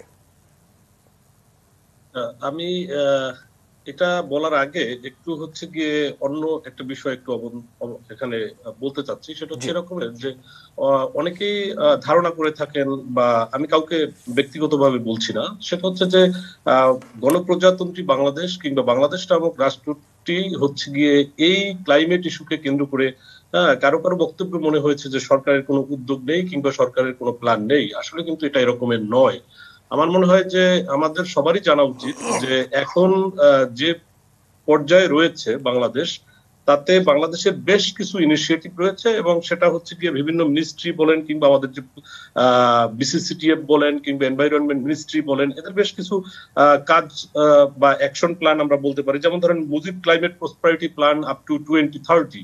সো টু সাম এক্সটেন্ট এটা বলা যায় যে এটা কিন্তু হচ্ছে গিয়ে এই যে COP26 2030 তারা যেটা বলছে তার আগে কিন্তু আমরা এটা দিয়েছি, এবং এটা উইদিন দ্য স্টেট আমরা এটা করেছি। এবং আমাদের ন্যাশনাল সোলার এনার্জি রোডম্যাপও একটা রয়েছে, যেটা 2020 থেকে 2041। এর বাইরেও হচ্ছে গিয়ে আমাদের national action plan for clean cooking এবং হচ্ছে গিয়ে ফরেস্ট কার্বন, যেটাকে বলি আমরা হচ্ছে ইনভাইরোটিস এন্ড ট্রি প্ল্যান্টেশন, এরকম বেশ কিছু আমাদের প্ল্যান রয়েছে, এবং সেটা দীর্ঘমেয়াদী এবং টেকসই। এখন প্রশ্ন হচ্ছে যে এই প্ল্যান গুলো থাকা এবং হচ্ছে গিয়ে যেটা একজন বলছিলেন যে আমাদের পলিটিক্যালি এবং হচ্ছে গিয়ে মানে ইয়ের ভিত্তিতে বিষয়টাকে দুটো ভাগে আমাদেরকে ভাগ করে দেখতে হবে। হ্যাঁ, নিশ্চয়ই দুটো ভাগে, কিন্তু তার মানে আবার এই নয় যে আমাদের পলিটিক্যালি যারা রয়েছেন, পলিটিক্যাল লিডার যারা রয়েছেন, বাংলাদেশের যারা পার্লামেন্ট মেম্বার রয়েছেন, যেমন ধরুন পার্লামেন্টের এটার স্ট্যান্ডিং কমিটির সভাপতি হচ্ছেন রেসপেক্টেড সাবের হোসেন চৌধুরী। তো সাবের হোসেন চৌধুরী তো ওয়ান অফ দা, আমি মনে করি পার্সোনালি, আমি যতটুকু জেনেছি, কথা বলেছি, কিংবা হচ্ছে যে সেমিনার সিম্পোজিয়ামে গিয়ে যেটা বুঝেছি, তাতে হচ্ছে গিয়ে উনি খুবই এনলাইটেন্ড এবং খুবই সাউন্ড হচ্ছে গিয়ে এই জায়গাগুলো ক্লাইমেট ইস্যু নিয়ে। এবং এর বাইরে যদি আপনি দেখেন যে বাংলাদেশের যে সবচেয়ে বড় যে ফোরামটি রয়েছে অর্থাৎ এনভায়রনমেন্ট মিনিস্ট্রি, সেখানে কিন্তু ডক্টর খলিকুজ্জামানের মতো মানুষ রয়েছেন, তারপরে হচ্ছে গিয়ে আইনুন নিশাদের মতো মানুষ রয়েছেন। তার মানে কেউ নেই তা কিন্তু না, আছেন, এবং আমাদের অ্যাকশনও রয়েছে, এবং সে অনুযায়ী আমরা চেষ্টা করছি। আরেকটা প্রসঙ্গ এসেছে যে বাংলাদেশ কিংবা হচ্ছে গিয়ে এলডিসি কান্ট্রি গুলো গেলেই এইসব সামিটে, বিশেষ করে ক্লাইমেট ইস্যুকে অনেকেই মনে করে থাকেন যে আমরা হচ্ছে ভিক্ষাবৃত্তির জন্য এখানে গিয়েছি। Thing is not like that, because হচ্ছে গিয়ে আপনি এবারে যখন বাংলাদেশের প্রাইম মিনিস্টার গিয়েছেন, তিনি 4 পয়েন্টস দিয়েছেন, সেখানে সুস্পষ্ট ভাবে তিনি শিল্পোন্নত দেশগুলোকে তাদের কার্বন নিঃসরণের ব্যাপারে পরিকল্পনা উপস্থাপন করার জন্য বলেছেন। তিনি ক্ষতি পুষিয়ে দেওয়ার জন্য, সেটা ওনার কথা না, আরো অনেক দেশ বলেছে যে প্রতিশ্রুতি 100 বিলিয়নের দেওয়া হয়েছে সেগুলো উন্নত রাষ্ট্রগুলোকে দিতে হবে, তিনি সেই কথা বলেছেন। আর কি বলেছেন? উনি বলেছেন ক্ষতিগুলো দেশগুলোতে গ্রিন টেকনোলজি দিতে হবে, কম খরচে কম দামে। এটা তো ভিক্ষাবৃত্তির বিষয় নয়। এর বাইরে যেটা রয়েছে, যেটা হচ্ছে গিয়ে সাস্টেইনেবল ডেভেলপমেন্টের কথা, যে সি লেভেল রাইজ কিংবা স্যালিডিটির কারণে যেসব মানুষগুলো ক্ষতিগ্রস্ত হয়েছে সেই সব মানুষগুলোর হচ্ছে গিয়ে আপনার তাদের হচ্ছে গিয়ে যেটাকে বলি আমরা টেকসই জীবনমান উন্নয়নের জন্য, লাইভলিহুডকে এনরিচ করার জন্য যা যা করা দরকার সেগুলো ওই রাষ্ট্রগুলোকে দায়িত্ব নিতে হবে। তো এখানে আসলে আমি এ ধরনের কোনো কিছু খুঁজে পাইনি যে আমরা যেগুলো হচ্ছে গিয়ে স্বাধীনতার পরে দেখতাম যে বেশ কিছু রাষ্ট্রনায়কেরা বলতেন যে বাংলাদেশ হচ্ছে গিয়ে বটমলেস বাস্কেট, লাইক ভিক্ষা করার জন্য যাবে। আমি এটা মনে করি না ব্যক্তিগতভাবে। এবারে আসি আপনার যে প্রসঙ্গ, সেটা হচ্ছে যে এখন এই সামিটে এই মুহূর্তে যদি কয়েক ঘন্টা আগে হচ্ছে গিয়ে এই সামিটটা শেষ হলো COP26, সেখানে প্রত্যাশা প্রাপ্তির বার্গেনিং বা দর কষাকষি থাকবে, এটা খুবই স্বাভাবিক। এবং আমরা একদিনে, যেটা আমি শুরুতেই বলছি, যেটা আমরা একদিনে এই রেজাল্টটা পাবো না। হ্যাঁ, আমরা আমাদের শুধু বাংলাদেশ বলে না, এই ভালনারেবল কান্ট্রি যারা রয়েছেন তারা সকলেই চেষ্টা করছেন যে একটা মধ্যস্থতার মধ্য দিয়ে একটা জায়গায় যাওয়ার জন্য, এবং সেক্ষেত্রে আমার মনে হয় ভালো রেসপন্স আসবে। তার চেয়েও বড় কথা হচ্ছে, যেটাকে আমি শুরুতে এমফাসাইজ করেছি, সেটা হচ্ছে গিয়ে COP16, যেটা হচ্ছে গিয়ে অর্থাৎ আপনি যদি এটাকে আমি ইলাবোরেশন করে বলি, সেটা হচ্ছে গিয়ে মানে কনফারেন্স অফ ইয়ুথ, যেটা সেখানে কিন্তু বেশ কিছু পয়েন্ট এসেছে, এবং যেটা হচ্ছে গিয়ে মূলত ক্লাইমেট নিয়ে যারা কাজ করেন তারা জানবেন, IPCC যেটা inter governmental panel on climate change, সেখানে কিন্তু বলা হয়েছে যে এই রাষ্ট্র কি করবে, দাতা দেশ কি করবে বা ধনী রাষ্ট্রগুলো কি করবে, তার বাইরে প্রত্যেকটা মানুষের, অর্থাৎ আপনি আমি আমাদের প্রত্যেকের কিন্তু অনেক কিছু করার জায়গা রয়েছে। সেই করাটা কি হতে পারে, যেমন ধরেন আপনি পাবলিক ট্রান্সপোর্ট ব্যবহার করবেন, অর্থাৎ গণপরিবহন ব্যবহার করবেন। গণপরিবহন ব্যবহার করলে যেটা হবে যে হচ্ছে আপনার এই কার্বন নিঃসরণের হারটা কমবে। এরপরে আরেকটা বলা হয়েছে যে এনার্জি সেভিং করার কথা, অর্থাৎ আপনি ধরেন বাসায় একটু ওয়াশিং মেশিন ব্যবহার করেন, কিন্তু আপনি ওয়াশিং মেশিনটি দিয়ে জামা কাপড় পরিষ্কার করবেন, কিন্তু ড্রায়ার হিসেবে যে যন্ত্রটি আপনি ইউজ করেন সেটি আপনি করবেন না, আপনি বাতাসে শুকাবেন। এই কাজগুলো তো আপনার আমার করতে হবে। এখানে রাষ্ট্র কিংবা হচ্ছে গিয়ে আপনার এই দাতা দেশ, বড় দেশ, অথবা হচ্ছে গিয়ে যেসব রাষ্ট্র মোরল রাষ্ট্র বলি আমরা, এদের বিষয় না, এগুলো তো আপনার আমার বিষয়। মাংস কম খেতে হবে, নিরামিষ ভুজি হতে হবে, এগুলো তো হচ্ছে IPCCর বক্তব্য, এগুলো ইউনাইটেড নেশনস এর বক্তব্য, এগুলো ক্লাইমেট চেঞ্জ নিয়ে যারা সারা দুনিয়াতে কাজ করেন তাদের এরকম আরো জিনিস আছে। এমনকি তারা বলেছেন প্রতিটি জিনিস পুনর্ব্যবহার করতে, এমনকি পানি পর্যন্ত হচ্ছে গিয়ে তারা পুনর্ব্যবহার করতে বলেছেন, এবং সেক্ষেত্রে তারা বেশ কিছু হচ্ছে গিয়ে ডেটাও দিয়েছেন যে পানি যদি আমরা পুনর্ব্যবহার কিভাবে করতে পারি, বৃষ্টির পানি আমরা কিভাবে ধরতে পারি, কিংবা আমাদের দেশে যে পার্বত্য চট্টগ্রাম বলেন কিংবা হচ্ছে গিয়ে অন্য যে জায়গাগুলো রয়েছে, অর্থাৎ যে জায়গায় সুপেয় পানির অভাব রয়েছে, সেই জায়গায় হচ্ছে গিয়ে পানিকে হচ্ছে গিয়ে আমরা কিভাবে হচ্ছে বৃষ্টির পানি ধরে রাখতে পারি এবং সেই পানিটাকে সারা বছর ব্যবহার করতে পারি, এরকমের বেশ কিছু বিষয় রয়েছে। কাজেই এই সামিটে এর বাইরে যে কথাগুলো আসছে সেটা হচ্ছে গিয়ে এখানে এই সামিটে যারা গিয়েছেন তারা কিন্তু দেখেন, আমরা যারা এখানে আলোচনায় অংশ নিয়েছি, আমরা হয়তো আমি নিজেকে কখনোই মনে করি না যে আমরা ওই রকমের বোদ্ধা কিংবা আমরা অনেক ক্লাইমেট ইস্যু নিয়ে আমরা অনেক কিছু জানি। আমরা ছোটখাটো কাজ করি, গবেষণা করি, এটা ঠিক, কিন্তু আমাদের থেকে যারা গ্লোবালি যাদের রিকগনিশন রয়েছে, ইনস্টিটিউশনাল রিকগনিশন রয়েছে, like Oxford university, department of geography and environmental science, as well as আপনি হচ্ছে গিয়ে রটগার্স ইউনিভার্সিটি, যারা এই সামিটের আগে মানে কয়েক সপ্তাহ আগে একটি গবেষণা তারা প্রকাশ করেছেন, সেখানে তারা বলেছেন যে 120 কোটি মানুষ অর্থাৎ শারীরিকভাবে পঙ্গু হয়ে যাবে উইদিন 30 ইয়ার্স। অর্থাৎ এই মানুষগুলোকে বাঁচাতে হলে এই কার্বন নিঃসরণ, যে কথা বলতেছিলাম যে 1.5 হোক কিংবা হচ্ছে 0.5, এই গত 10 বছরে বা বেড়ে যাওয়ার কথা বলছি, এটাও কিন্তু আমার কথা নয়, এটা এই গবেষকদেরই কথা। এটাকে কমাতে হবে, এবং শুধু তাই নয়, আপনারা সবাই জানেন ইউনাইটেড নেশন বাংলাদেশ সম্পর্কে যেটা বলেছে যে বাংলাদেশে কম করে হলেও কোস্টাল এরিয়ায় 2 কোটি মানুষ হচ্ছে গৃহহীন হবে, অর্থাৎ আগামী যে ডিজাস্টার আমাদের সামনে আসতেছে, এবং ইতিমধ্যে আমরা যে ডিজাস্টার গুলো পার করেছি, এবং সে কারণেই হয়তো আমার মনে হয় যে কার্ডিফ ইউনিভার্সিটির হচ্ছে গিয়ে এক ভদ্রলোক প্রফেসর জেন অ্যালান, উনি বাংলাদেশের প্রাইম মিনিস্টার যাওয়ার আগে উনি একটা চমৎকার কথা বলেছেন। ওনার ব্রিফিং এ উনি যেটা বলেছেন সেটা হচ্ছে যে বাংলাদেশের প্রাইম মিনিস্টার হচ্ছে বিশ্ব দরবারের সব থেকে ভালো এক্সাম্পল, অর্থাৎ একটা নেশন কিংবা একটা দেশ ক্লাইমেট ইস্যুকে সর্বোচ্চ সার্ভাইভ করার পরে তার পরিণতি কি হতে পারে সেই অভিজ্ঞতা একমাত্র উনিই ভালো বলতে পারবেন, এবং বাংলাদেশের প্রাইম মিনিস্টার সেটাই করেছেন। এটা তো ভিক্ষাবৃত্তি নয়, আর এমনও নয় যে আমাদের কোনো এক্সপার্টাইজ নাই, আমরা কেউই কিছু জানি না, আমাদের কোনো রোড ম্যাপ নাই, ব্যাপারটা এরকমের নয়। একজন আলোচক উনি যেটা বলছিলেন আমি ওনার সাথে একমত পোষণ করি, রফিকুল ইসলাম বোধহয় রফিকুল মন্টু সাহেব, উনি যেটা বলছিলেন যে হ্যাঁ আমাদের কিছু ল্যাকিংস আছে, যে আমরা আমাদের প্ল্যানে কিছু কিছু জায়গায় আমরা ভুল করেছি। হয়তো দেখা গেছে যে আমরা যেমন খুরুশকুলে কক্সবাজারে, আমি নিজে গিয়েছি সেখানে, খুরুশকুলে যে আমরা বাংলাদেশের না শুধু বলা হয়ে থাকে যে পৃথিবীর মধ্যে সর্ববৃহৎ হচ্ছে ক্লাইমেট ভালনারেবল পিপলের জন্য একটা আশ্রয়ন কেন্দ্র করা হয়েছে।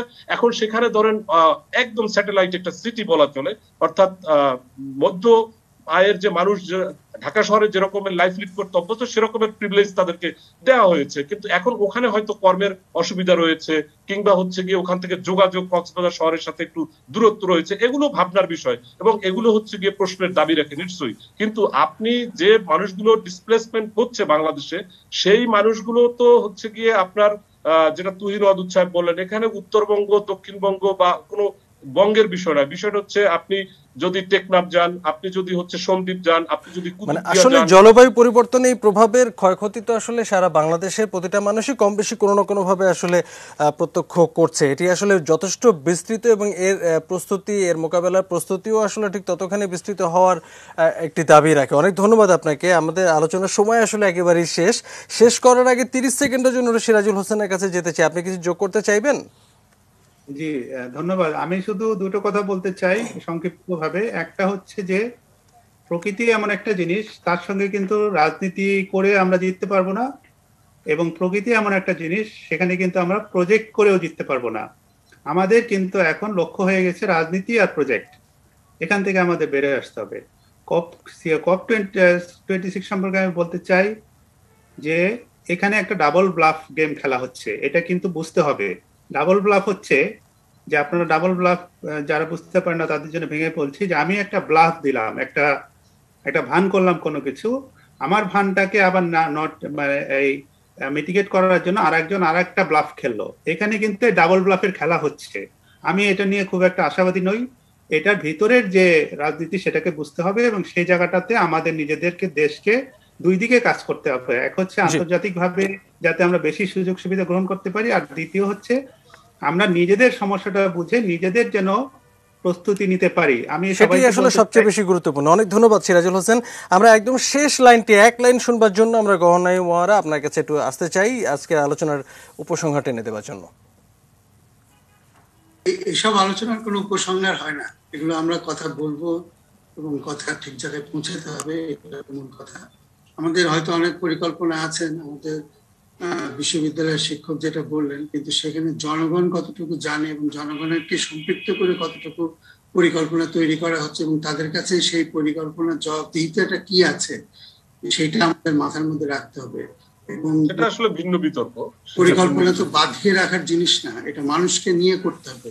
কয়টা মানুষ জানে যে কিভাবে আমরা কোন পরিকল্পনায় কি যাচ্ছি। সেই কারণে আজকে যখন আমরা ঘর বাড়ি বানাই তারপর সেখানে মানুষ থাকে না, কারণ আগে ওটা ভাবিনি। এটা মধ্যবিত্তের এটাই আসলে শেষ কথা, আসলে যে সবার আগে আসলে মানুষের কথাই আসলে ভাবতে হবে, মানুষকেই আসলে কোনোভাবেই যেন মানে উপকৃত হবার বাইরে না রাখা যায় সেই বিষয়টি আমাদের বিবেচনা রাখতে হবে। আমাদের আলোচনা অনেকগুলো পয়েন্ট আমরা পেয়েছিলাম, কিন্তু সময় একদম শেষ, ফলে আজকের আলোচনা টানতে পারছি না। অনেক ধন্যবাদ জানাই আমাদের সঙ্গে যারা আলোচনায় অংশ নিলেন। আজকের আলোচনায় যারা দর্শক যারা ছিলেন টেলিভিশন সেটের সামনে কিংবা অনলাইনে, তাদের সবাইকে অনেক ধন্যবাদ জানাচ্ছি। শেষ করে দিচ্ছি আজকের আলোচনা। শুভরাত্রি।